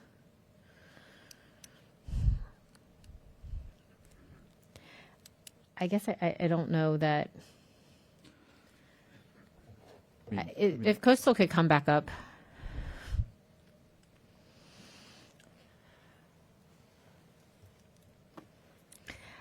I'm trying to understand you're going to look at the feasibility, you said. Correct. But what is your desire to do this? If it's feasible, we would like to do all three. We're just not sure if the equine residual is economically feasible yet. Still need to do further studies. It's hard to understand the generation in the county with the information given, as well as the transportation disposal aspect. But you ultimately do want to do this? If it's economically feasible, yes. I'm sorry, I I understand understand. feasibility, but we had this issue before with a contract showing that they didn't find a way to make it feasible. So I guess I would like your word that you would, if this is awarded to you, work with us if you find that there are reasons it's not feasible, if there's anything we could help with to bring this to fruition, that you would work with us. Yes. If it's feasible, but I'm going to keep coming back to that just because there's not enough information on it yet. Did you happen to review what the previous company was trying to build there and what their hang-ups were? Briefly, but again, it's hard to understand the generation, what the cost to transport it and dispose of it, and where it's going to end up, which is ultimately what it's coming down to. I think you're... Hi, go ahead. Yes, obviously working with the county, as you heard. Could you please introduce yourself, John please? Casagrande, Coastal Waste and Recycling. Economically feasible, obviously huge, broad term. But one of the main things why we want to do it and why we think it is possible is the amount of yard waste that we get from the Solid Waste Authority. We do process 150,000 tons a year from your homeowners. Okay, so that's a big piece of helping process the equine waste. It can get mixed in with the yard waste. We could be organics. There's a lot of options there. One of the ways, again, Commissioner Baxter, you can help is we maybe let's work together and towards that. If you want to guarantee, then maybe guarantee us that yard waste stream for a lot longer time. I think the contract is up within 18 months without an extension. That's where the Solid Waste Authority Board can work with us in extending that contract for the 150,000 tons. Then it gives us a longer time to get it. I mean, so if those tons go away, then it's harder for us to get that economically feasible, equine waste to get done. But those are some of the things that it's a process. The equine waste gets mixed with the yard waste, as you guys know, and it becomes, it gives us the ability to process it in other places. But That makes a lot of sense, and thank you for adding that. Right. So, I mean, an extension on that yard waste contract to match the lease would be great, and then we can guarantee it. Can I add to that? Please. So we have two yard waste biomass processing contracts right now. One was with Coastal and one was with Tree Cycle Land Clearing. Coastal's guarantee is 150,000 tons a year. Tree Cycle's is 25,000 tons a year. Last year we did 159,000 tons a year to Coastal Waste, and 52,000 tons to tree cycle. This month, we're advertising another RFP for biomass processing with a guarantee of 50,000 tons. So in the next 4 to 5 years, as we begin to phase out renewable energy facility number 1, we plan to divert 500,000 tons of vegetation off-site to folks like this. And so then it would be easy, maybe in negotiations or moving forward. You said, I think the contract ends in 18 months. It does, but we are releasing a new RFP this month for a guaranteed 50,000 tons more. To anyone. Yeah. Would you like to comment? Yes, please. So, yeah, I mean, the material is available. So whether it's 150,000 or the additional 50,000 that's going to be delivered to, whoever is going to be getting it, it's open competition, So if the price is right and if Coastal puts in a competitive bid, so they do have that opportunity to get the additional 50,000 very soon. How long is that contract for? They're typically terms of 3 years with a 3-year extension. And if I'm understanding correctly, because they're going to have a 20-year lease, what the ask was for is that we're matching these leases to kind of guarantee their ability to feasibly process equestrian waste? So it takes the material away from the system, right? So, the reason why we have 3 and 3 is, we see in balance the tonnage is going to the reps. Over the long term, we plan to phase out 100% of the vegetation away from the reps to processors like these so they could be reused and recycled. That's the long-term goal, 500,000 tons. So, and we issue these bids in increments of 3 years, 3 plus 3, total of 6 years. And that's how typically we do it. But we can work with them. I mean, without objection, I would just like staff to work with them to see how, because equestrian waste is a huge problem. We can work to feasibly help them be able to process the equestrian waste. I mean, well, we are known, as Commissioner Marino said, we're known worldwide for golf. We are also known worldwide for our equestrian community. So we need to support them as well. Thank you. Okay, Commissioner Weiss? Oh, you turned your light. Did you still wish to speak? So I just, in understanding, what kind of permits are required? So the permitting was the holdup on the last go around with this lease. The lease was awarded in October of 2018, and after nearly 5 years of permitting and zoning. They never even applied, I don't think. Zoning was approved. But not the permitting. Not permitting. So the Commissioner Weiss, to answer your question, there are multiple agencies involved in this thing, including Lake Worth Drainage District, DEP, maybe the Water Management District, and the city may be involved. So there are multiple agencies. I will say that, as discussed earlier, Coastal did expand their operation on Wallace Road and has been through this exact process in the last several years. Okay, thank you. Okay, we have Commissioner Flores and Powell, and we do also have cards. So, and please let the record show Commissioner Sachs has joined us.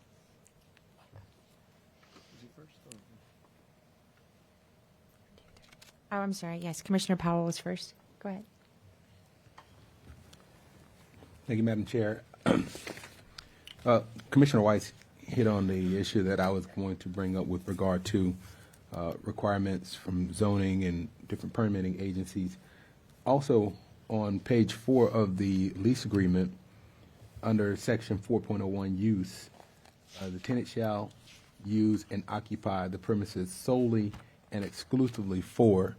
That's the area that, Ms. Sakari, that we would be negotiating in terms of what they can use, but it would also be uses that are allowed in this particular area. Being as such,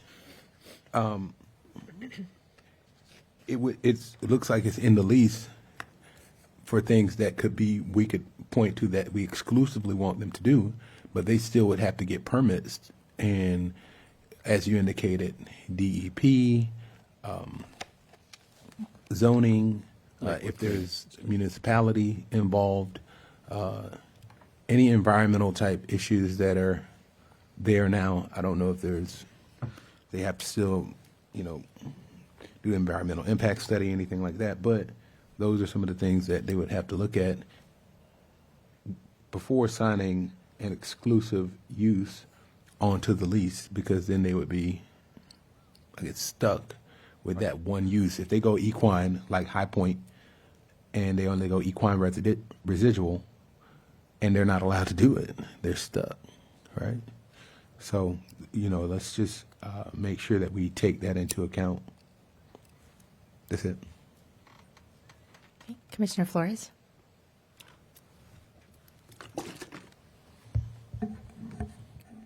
Mr. Carey, what's our annual budget?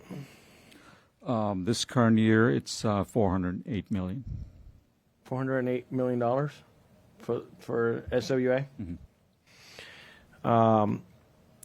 Would you say that 300,000 is a major component of our budget moving forward? No, I mean, It's a small component, right? Yeah. Okay, that's what I was gonna get to.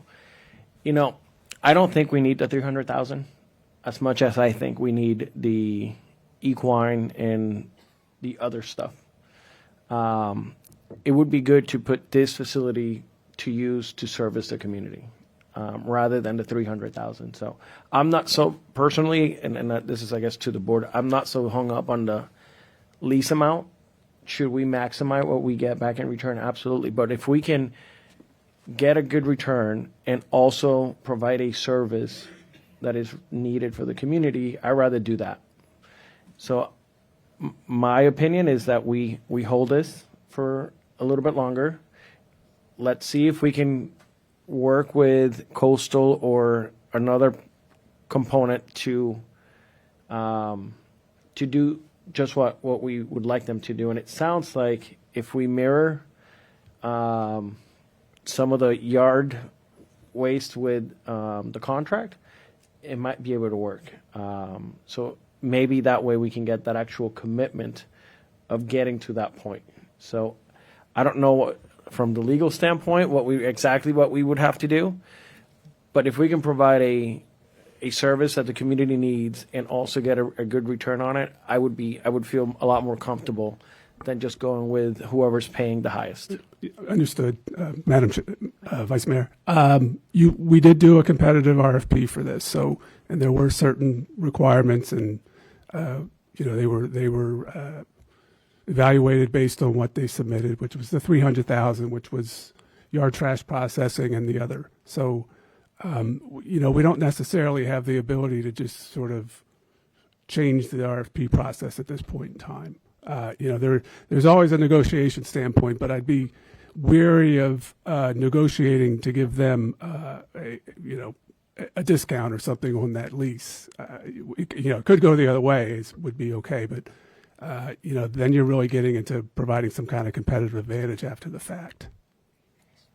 So, maybe if the board thinks that equine waste is the end all and be all, the major sort of motivating factor for this property, I mean, I think that's a different RFP necessarily than what we put out. And forgive me if I'm wrong, but I thought that was the pretense of why we were looking out for an RFP to see if we could get that again. No. It was open. Okay. Essentially, it was any kind of solid any kind waste, of use. use. Yeah. Okay. I would like to hear what the rest of the board has to say. Okay, Commissioner Powell, your light was on. Thank you, Madam Chair. There was a competitive RFP, and staff has worked on the terms and brought back a recommendation for us. In terms of moving forward today, my recommendation and what I would do and what I'm going to do is move forward with the recommendation of staff in terms of, and if there's a motion, I'm going to follow that motion. Anything outside of that, I am going to be opposed to. Just want to go on the record as stating that. Okay. Before we go, I think this will be round 3 at this point. I just did want to pipe in that I agree with Commissioner Powell, but also hopefully what has been said by this board is clear that we want equine to be a part of it. I know that it's one of the options. I am okay with moving forward with the recommendation, but this is also a hauler that we just awarded 2 contracts to. So this is a relationship that we have, and we're building this relationship. And I hope that you're hearing what this board is saying on the importance of what we're looking for, and that this isn't just a single contract that we're awarding on this property. There's multiple relationships, and hopefully we're communicating well what the board is looking for. But with that, we'll go, and don't forget we do still have 2 public speaking cards. But we'll go to Commissioner or Mayor Baxter. Thank you, Madam Chair. I made the motion to approve coastal waste at the recommendation of staff, which I firmly still believe in. I guess the further direction that I gave, which isn't an amendment or anything, it was more direction, is that we try to make this as feasible as possible for coastal so that they are incentivized and able to process equestrian waste for our community. So I would just wanted to reiterate that. And I do not remember, did we have a second? You had a second by Commissioner Marino. Okay, thank you. Okay, Commissioner Weiss? Yeah, I just wanted to say that I also support Commissioner Powell's comments. Okay, so that was the last light. Could we go ahead and take the 2 cards? How do I put my light on? Oh, sorry. Commissioner Sachs, did you wish to speak first? After that, we'll do the cards. Thank you so much, Madam Chair. Appreciate it. I came in a little bit in the part of this where I was able to get my colleagues' opinions on it, and I certainly agree that it's not a matter of which amount of money that we would be making, but more which what would the proposed use be to the greatest benefit of the greatest number of people here. So I think that sort of goes along with what my colleague said about that, and I think that that's really what we should be doing here. I'm sure that I don't know if it would be better to have more equine. Concrete is always an issue on how to dispose of it, but I think that the most important issue is which of these proposed uses would do the greatest good for the greatest number of residents of Palm Beach County. And that's how I would go. Thank you so much, Madam Chair. Okay, thank you. Before we go to the cards, Commissioner Marino wished to speak too. Thank you. Can you hear me okay? Yes. Okay. I see us moving forward with coastal waste. I appreciate the fact that they're willing to sign a lease and start at the signing of the lease, as opposed to, we've been in this position before where the land was tied up for several years with no economic return to the authority. So I would be in favor of, and I support the motion for coastal waste and being awarded that. Thank you. Okay, thank you. Vice Chair Flores? All right, for public comments, we have Drew Martin and Sean Casey.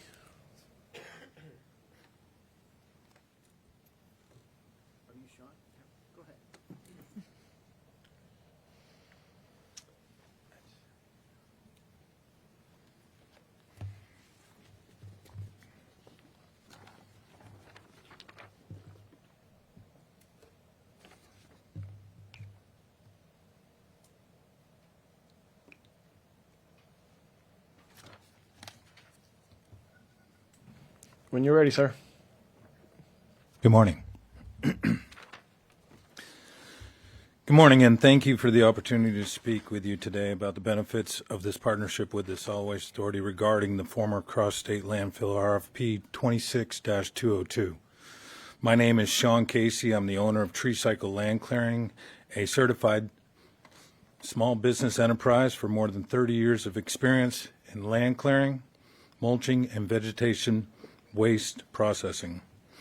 We're grateful for the committee's positive response to the layout, safety features, and recognition of our long-standing reliable partnership with SWA, and I'm here to briefly address the $3 figure, as it was one point that required clarification. Simply put, TreeCycle will pay SWA $3 per ton on all yard waste delivered to the site from SWA. At a scaled capacity of 250,000 tons per year, the structure would generate up to $750,000 annually for the authority. This is a incentive-based lease model rather than a fixed payment and creates a direct revenue stream for SWA. Under this proposal, TreeCycle will develop and operate a biomass processing facility on the parcel by expanding our existing SWA operation. Our capacity is further strengthened by our 110-acre dedicated compost facility in Palm City. With the planned waste energy facility shut down to divert up to 250,000 tons of vegetation and volumes growing at an average of 1.9% annually from a 500,000 ton baseline, we are confident that these tonnage levels are not only achievable but sustainable. Importantly, the authority retains operational flexibility and multiple options to manage capacity as future needs evolve. TreeCycle will manage the entire process end-to-end, ensuring the streamlined operations with no third-party handling, stable costs, and single-source accountability. As a local SBE, we keep the work and its economic benefits in the community, supporting local jobs and reinvesting back in the area, bringing the project full circle. Being a long-term member of AGC and the executive board member of NUCA of South Florida, giving back to the community and supporting responsible infrastructure remains a core priority to our company. So in closing, SWA will have a guaranteed in-house disposal site for mulch, eliminating a third-party risk of price increase or availability, and enables potential more than double the revenue. Thank you.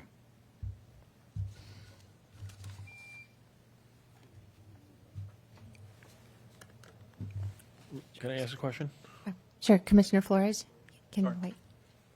Do you currently have a contract with SWA to do yard? Yes, we have a contract right now for a minimum of 25,000, and we've been averaging over 50,000. And where is your current site? Boynton Beach Boulevard. Would you be moving, or would you? We would be moving, yes. Okay. Are you going to be bidding on the next? Yes. Okay. Thank you. Good. Thank you. Drew Martin, I'm here on behalf of the Los Angeles Group of the Sierra Club. I'm really excited about this because look at all these things are diverting waste away from your burn facility, and yet you say you can't do it, and here we have all these people showing you how to do it. And look at all the great things you're getting. You're reducing equine waste. You're getting mulch or yard amendments. And I'm excited to see you mixing equine waste with this and getting, I think I agree with Commissioner Baxter. I mean, equine waste is a huge issue. And I think it's something that, I don't know why you need to create this facility when you have all these other options. So clearly, I don't know if it's because you're listening to us. I'm sure it's not, but it would be nice to think you were. But it definitely, this is the kind of thing that I really support, and I'm super excited to see you talking about it. I think the biochar is also a really positive thing.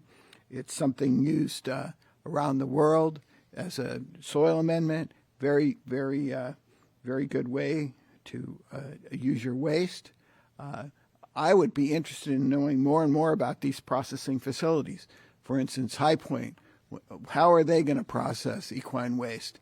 I would like to see a presentation on that. I would like to see a presentation from all three of these people on what they are actually planning to do. I'm interested in this concrete asphalt. understand that's an issue. It sounds pretty heavy, and it sounds like a difficult thing to get rid of. So it seems to me you have a lot of good things going on. And now I'd like to just comment. I had actually put into comment on all of the 9 items, but I do want to just comment on the CAC, if that's allowed. I noticed that, CAC is not getting quorum. And I said, well, why is that? Well, I was on CAC, and I think one of the reasons is because I don't think that the commission really listens to their advice, and they probably don't feel that it's very important what they do. I know I felt that way because no commissioner ever asked me what I thought when I sat on the CAC. But I noticed, who do you put on the CAC? Do you put people on there just because, they're your friend, or do you put somebody on there that might have an idea? So I was thinking, here you have Linda Smith. Look at all the great ideas she has. You have Gail, you have Alex, and those sound like really great people to be on CAC. I don't know if they want to be on there, but I definitely think, okay, well, we don't want you to do that. But, I'm saying that, why don't you look at some of these people when you appoint members to the CAC? Thank you. Commissioner Weiss. Thank you. To Mr. Martin, if you want to find out about High Point, you can go back and look at old meetings. They did multiple presentations a number of years ago. Unfortunately, they were not able to bring anything to fruition. My question is to staff. How did you evaluate Tree Cycle's proposal? It was difficult compared to coastals. And actually, let me clarify. So the evaluation committee's recommendation was to award to Coastal Waste. And if Coastal Waste was not awarded, their recommendation was actually to reissue the RFP, just because of kind of some of the exceptions taken by the other 3. And so I agree. I mean, Tree Cycles is difficult. It's based on the tonnage that's delivered to them. Right. And so when your evaluation committee looked at this, did you look at whether or not you could consistently deliver to them? Was that the criteria? Or, just curious, because there is looking at, and obviously I didn't do the math because if we were, I see on their graph they've got it at 300,000, but that did not include the CPI factor in there as well. So there would be, you could model that as well. But I'm curious how you all. So I can answer that. Thank you. So this is not a straight bid, right? So they're offering us a discount, but discount from what levels, right? So during an evaluation, we don't know if they're going to raise the prices and offer us a $3 discount. And the second variable in this thing is, it also guarantees them 100,000. If you see, where the lines cross, it's at 100,000. And the information they provided, 100,000 tons would provide an annual value of 300,000. Which matches, obviously it's not adjusted for inflation. So what they're, in a sense, they're saying is they need 100,000 tons of yard waste guaranteed delivered to them. So over long term, 20 years and potentially 30 years. And this procurement doesn't address that. It's basically mixing 2 contracts in one, and that's what they're trying to accomplish here. Got it. Okay, thank you. I appreciate that explanation. Commissioner Sachs. Thank you. And this question would go to you, Mr. Kari. This is very impressive as to how many of these other proposers, companies can do. And I think part of that is the use of good common sense when it comes to being able to process the waste. 2 questions. Why 20 years? Can we make it less? And second question, do we have other sites so that we could maybe disperse some of these?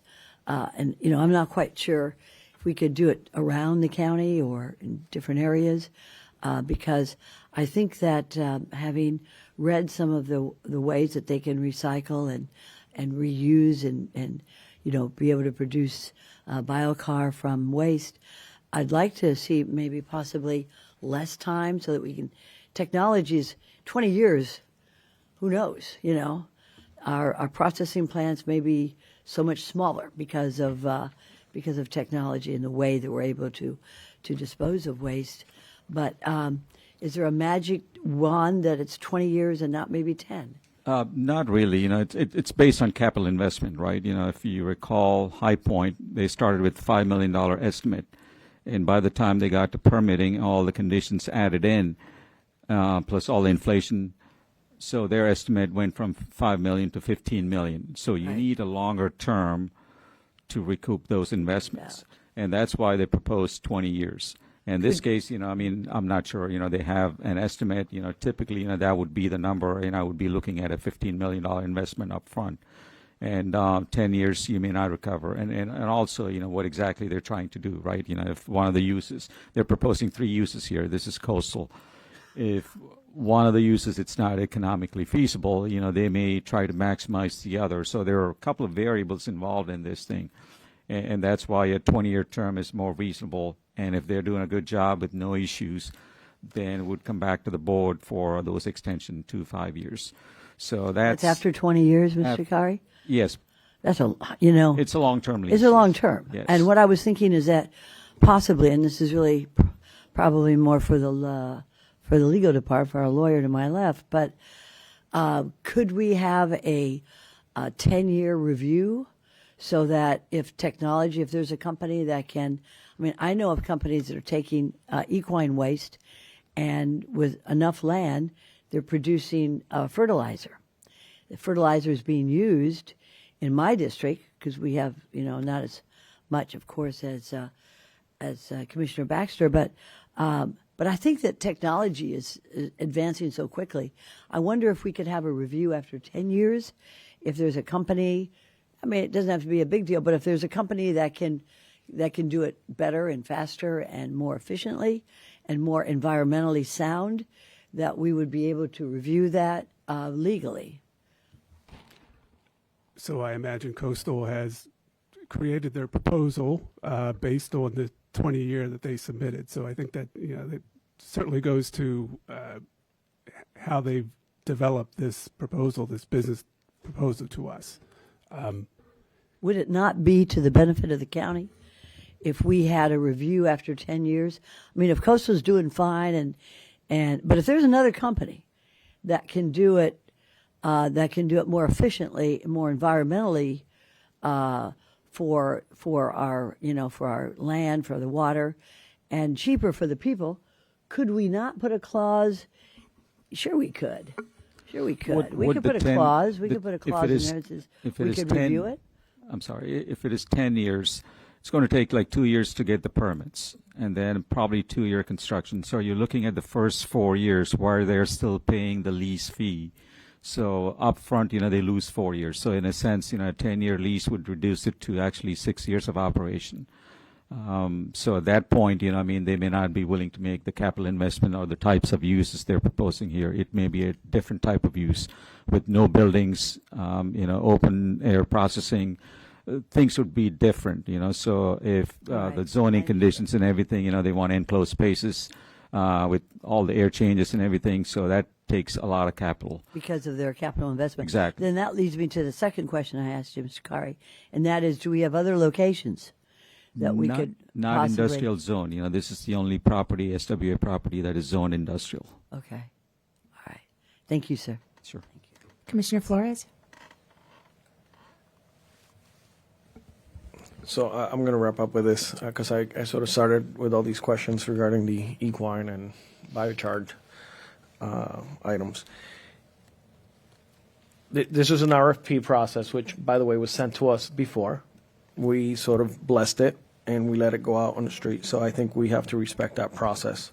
I guess my comment is for administration and moving forward is perhaps in the future, we could, instead of going through an RFP process, we could do a request for negotiation where it's more open and not so specific scope of service.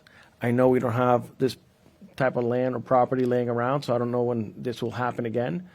But I think it would have been really encouraging to see what opportunities were out there for this type of recycle in the future. I would really like Coastal, and I know John is going to make this a priority of his to look at equine and how we can partner with them to make sure that we can bring this to fruition. It's like our chair Woodward said, this is a partnership, and we want to make sure that we provide the services that our residents are looking for. So with that being said, I look forward to getting this vote. Yes, and there are no more lights. So the motion that's on the floor was made by Commissioner Baxter, seconded by Commissioner Marino. It is to authorize this lease agreement and with the added direction of making equine as much of a priority, and then us also working to make it feasible for them. It's not part of the HART agreement, but just a friendly partnership that we have. So with that, we'll take a vote. All in favor? Aye. Any opposed? Aye. All right, see that passes unanimously. Thank you. So we will, we're going to complete the agenda item, and then we have to go back to one now that Commissioner Sachs is here, but we'll go ahead and go with 9G1. Mr. Dunkley, I believe this is for you. Yes. Good morning, Madam Chair, members of the board. There are currently 4 vacancies on the Small Business Advisory Committee. We have 1 each for districts 2, 4, and Mr. 5. Dunkley, would you mind speaking a little more into that mic? Are you able to hear me Perfect. better? Okay, Thank you. thanks. So we have one at-large board seat that is vacant. Then we have 3 individual district seats for districts 2, 4, and 5.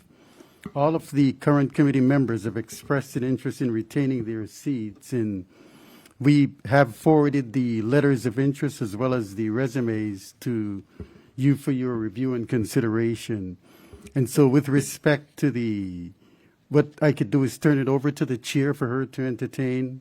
If you could, since Commissioner Powell asked for us to read the CAC members in, could you just read the names that we will be voting on? Definitely. So I can, in fact, read the current members, and then with all of these are respect- up for reappointment, right?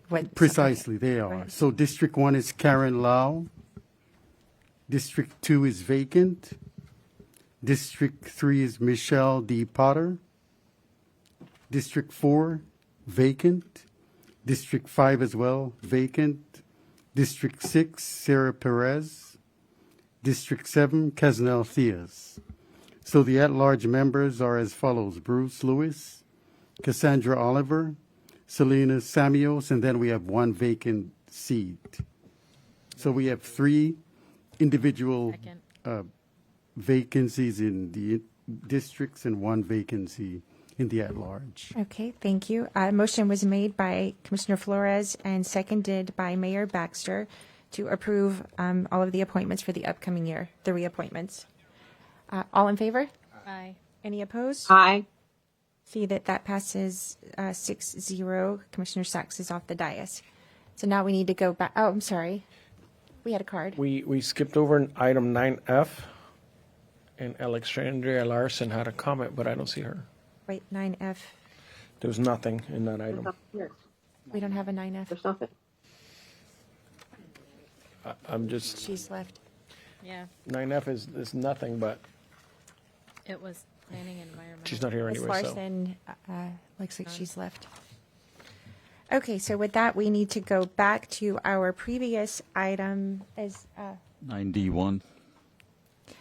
9D1 to pick up, was it Service Area 3? Service Area 3. 3.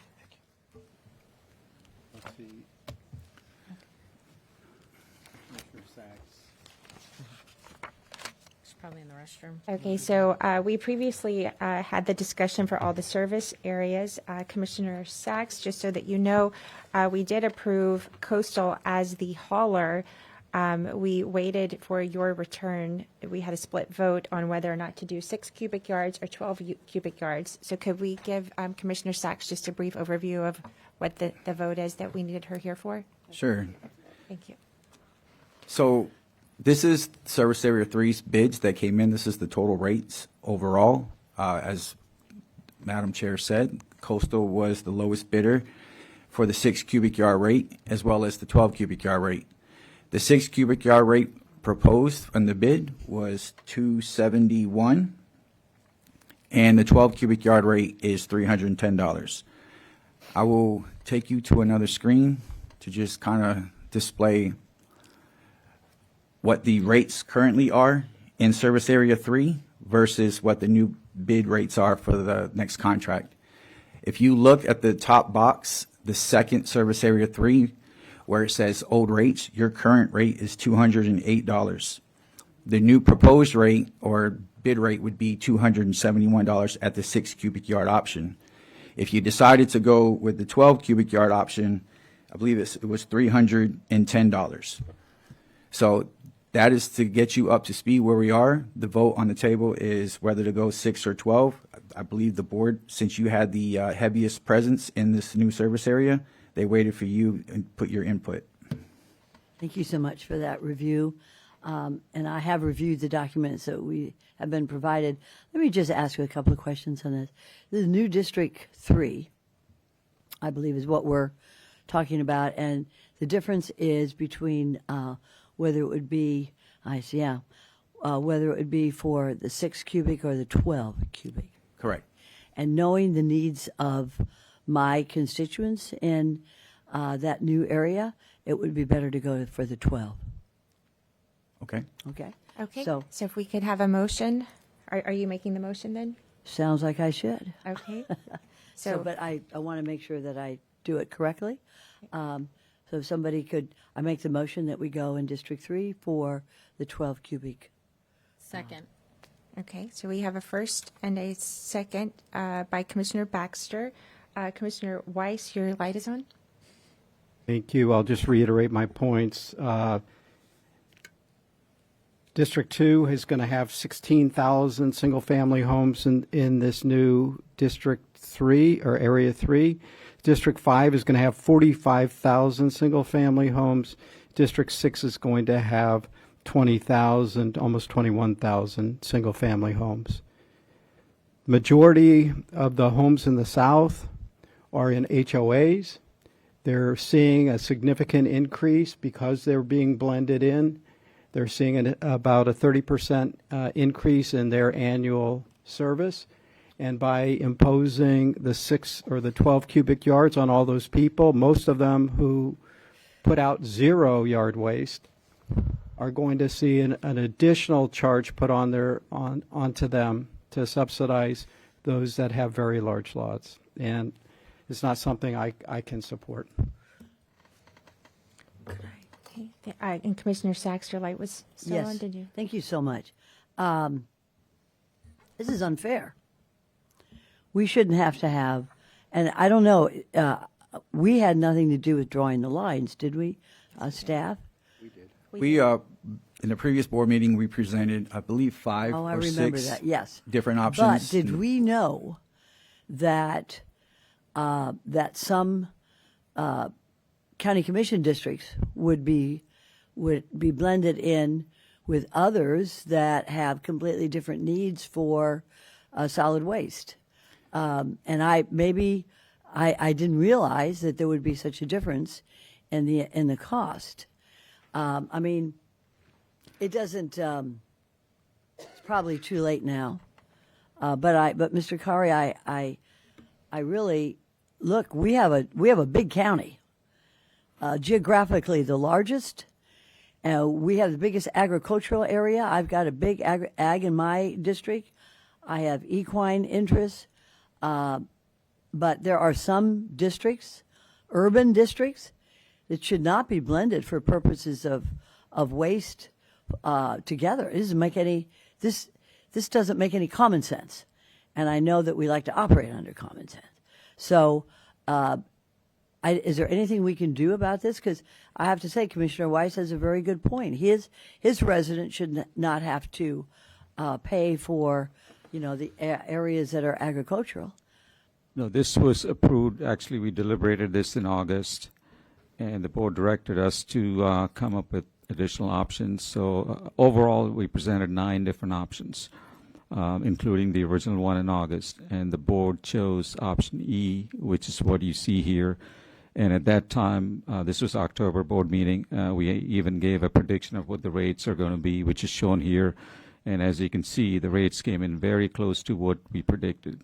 And so that's in line, except for, like Commissioner Forrest said, Area 5, which we're going to negotiate again, as directed by the board. So overall, it is pretty close to the estimates that we had back in October. At that time, we showed an increase in South County.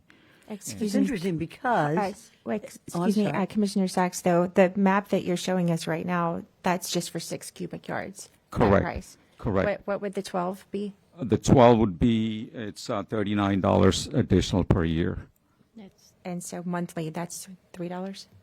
What, $3 additional per month. so $22.50? Yeah, this doesn't include the card fee and the administrative fee. The card fee is $1.50 additional, and the administrative fee is 70 cents per month. So that's $2.20. Right, that's a lot of math without my calculator. Can you just tell us what the predicted dollar amount or the actual? So it's on page, it's in the presentation, Paul, if you could go to that. 10 to 30. Oh, yeah, that's Which one? Slide It's not the 15. monthly. Slide 15. There you go. So it's a difference between, for service area 3, if you see the top line there, service area 3 proposed curbside rates for 6 cubic yards is $271. That's shaded in blue. And you go down the same column there for 12 cubic yard service area 3, it's $310. So that's a difference of 39, which is the last line that you see. So you go from 271 to 310. So And, that's $25.80 a month? Yeah. Okay, just for equal comparison of what we're looking at on the map. Yes. Did you say a month? No, this is annual. What's shown here is Yes, annual. but what's on the map is showing $19. That's monthly. I'm Correct. just trying to compare apples to apples here. And add $2.20 to that rate, that becomes the monthly rate, roughly about $22, $23. So it's minimal. Is that what you're saying, Chairman? Chairperson? Well, no, I'm asking because you're showing $312. If you divide $310 by 12, that's $25.80. Correct. Is That's for the that- 12, so the base rate would be the 271. So what we are showing on the map here for comparison is the 6 yards. So it'll be. Okay, but even that doesn't go to $19. It'll be The $19.50. 271 is $22.50. Yes, so it'll be $19.50 plus the $1.50 for the card fee, plus the 70 cents. So it'll be $21.70, times 12. Yeah. So Yeah, that map there's some numbers are not rounding involved, accurate then. So there's some rounding involved. So that's basically, so when we do the 271, So are we talking about around $3 a month? Is that what we're saying? correct. Okay, thank you. Oh, thank you, Chairperson. Okay, I just it just seems to me though that I see the big trucks because I live in an ag area and we need them, but I don't understand how they would be going around little urban areas where the houses are all closer together, like some of the other districts. It just doesn't seem to me to make any sense to have these big trucks going down there. And I mean, we've got a lot of vegetation to dispose of, and y'all do a great job. You do a great job. But why would you need to have those big trucks go down a city street where it's very, very, very urban? That's what I see that it's minimal, and I accept that, and my vote is the same. But it just seems to me as a solid waste authority that we are sending, we're using huge trucks to pick up vegetation of 12 cubics that these folks would not produce in 2 months. So something to look at later on. But right now, my vote stays the same. I appreciate those who are much better in math than I am, figured out that the cost would be minimal. But I would like us one day to take a look at that because I do think it's kind of a waste of our manpower and costs. Thank you, Mr. Kari. Appreciate it. Madam Chair, if I may just clear up some confusion. Yes, please. So the prices you see here is what we predicted versus what the haulers bid.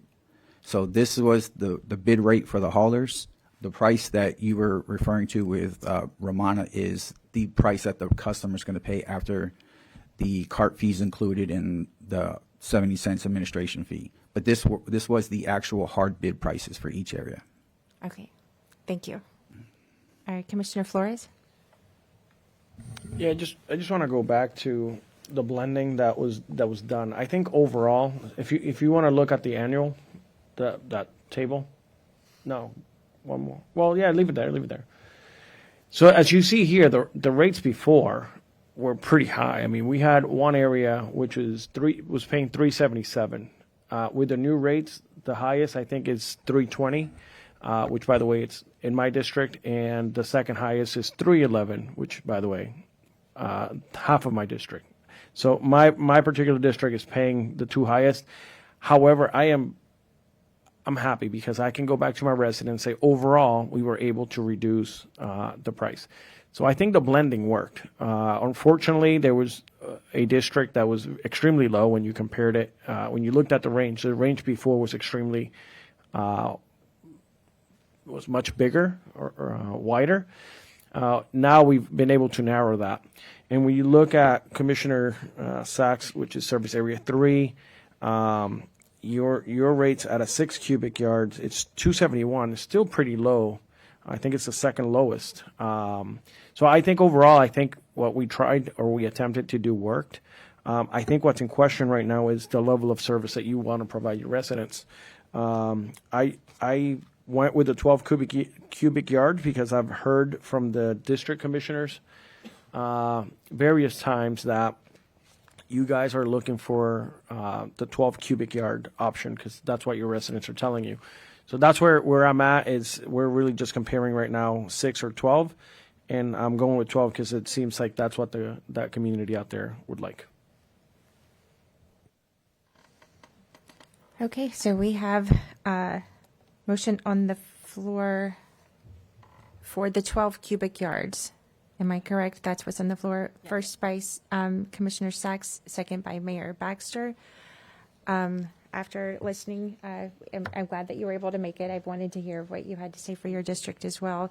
So with that, we can take the vote. All in favor? Aye. Any opposed? Opposed. Okay, see that Commissioner Weiss is opposed and that it passes 6-1. Madam Chair, just to recap here, so I'm going to read the service areas. Service Area 3 awarded to Coastal at 12 cubic yards, and Service Area 1 awarded to Coastal for 6 cubic yards. Area 4 to FCC at Coastal's price for 6 cubic yards, and Service Area 2 to the Good Companies of Florida, Inc. for 6 cubic yards. And we also need a motion to adopt a resolution for Service Areas 1 through 4. So moved. Here we have a motion by Commissioner Baxter, second by Vice Chair Flores. All in favor? Aye. Any Aye. opposed? Okay, see that passes 7-0. If I may, I want to read the resolution into the record, please. Yes, please. Thank you. So Resolution 2026-001, a resolution of the Solid Waste Authority of Palm Beach County, Florida, confirming the awards of exclusive franchises for solid waste and recycling collection services for service areas 1 through 4, making findings that the franchise awards serve the public interest, ratifying the procedures for selection of franchisees, and the franchise contract awards, providing for a repeal of previous resolutions in conflict with, and providing for an effective date. Okay, that is in the record. Attorney Jones? Yeah, we also need a motion to authorize the executive director to execute the contracts resulting franchise agreements for service areas 1 through 4, subject to legal sufficiency approval by general counsel. So moved. We have a first by Mayor Baxter, second by Vice Chair Flores. All in favor? Aye. Any opposed? Okay, see that passes 7-0. There any other motions that we need to? Mr. I do have one comment. Okay. I just want you all to know, as the board, the industry standard right now, with the trend in the industry, when these municipalities and counties are going out for bid, we're seeing anywhere from a 30 to a 50% increase with a decrease in service. As you're aware, some of the neighboring counties are going to once a week with a 30 to 40% increase in their rates. The goal that we set forth as the board, you put it on our lap to achieve. I believe we achieved. I mean, if you saw what the predicted versus the actual, we were right on point. So we in Palm Beach County, to be honest, we have a premium level of service at a baseline rate. There's not many people out there getting the twice a week garbage, the recycling once a week, unlimited recycling. You get the bulk 3 items a week. So the level of service that we get is second to none, and the price is second to none. So I just wanted you all to be aware where the industry standard has gone and where we landed with these bids. Thank you for that. And I was actually going to ask, is there potential for us to receive some sort of a graphic or something that we could share on our social medias that, because these are 7-year contracts, and it would, I for one would like that to be able to share with our residents, and any of that information that would be added, I think We would can be put helpful. something together. Thank you. Okay.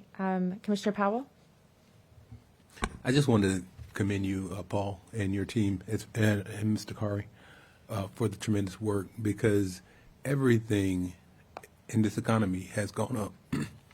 And it's pretty remarkable that you all have worked with our waste haulers and providers to come up with numbers that were not astronomically higher. As a matter of fact, overall, you see that costs have even gone down without a reduction of the level of service.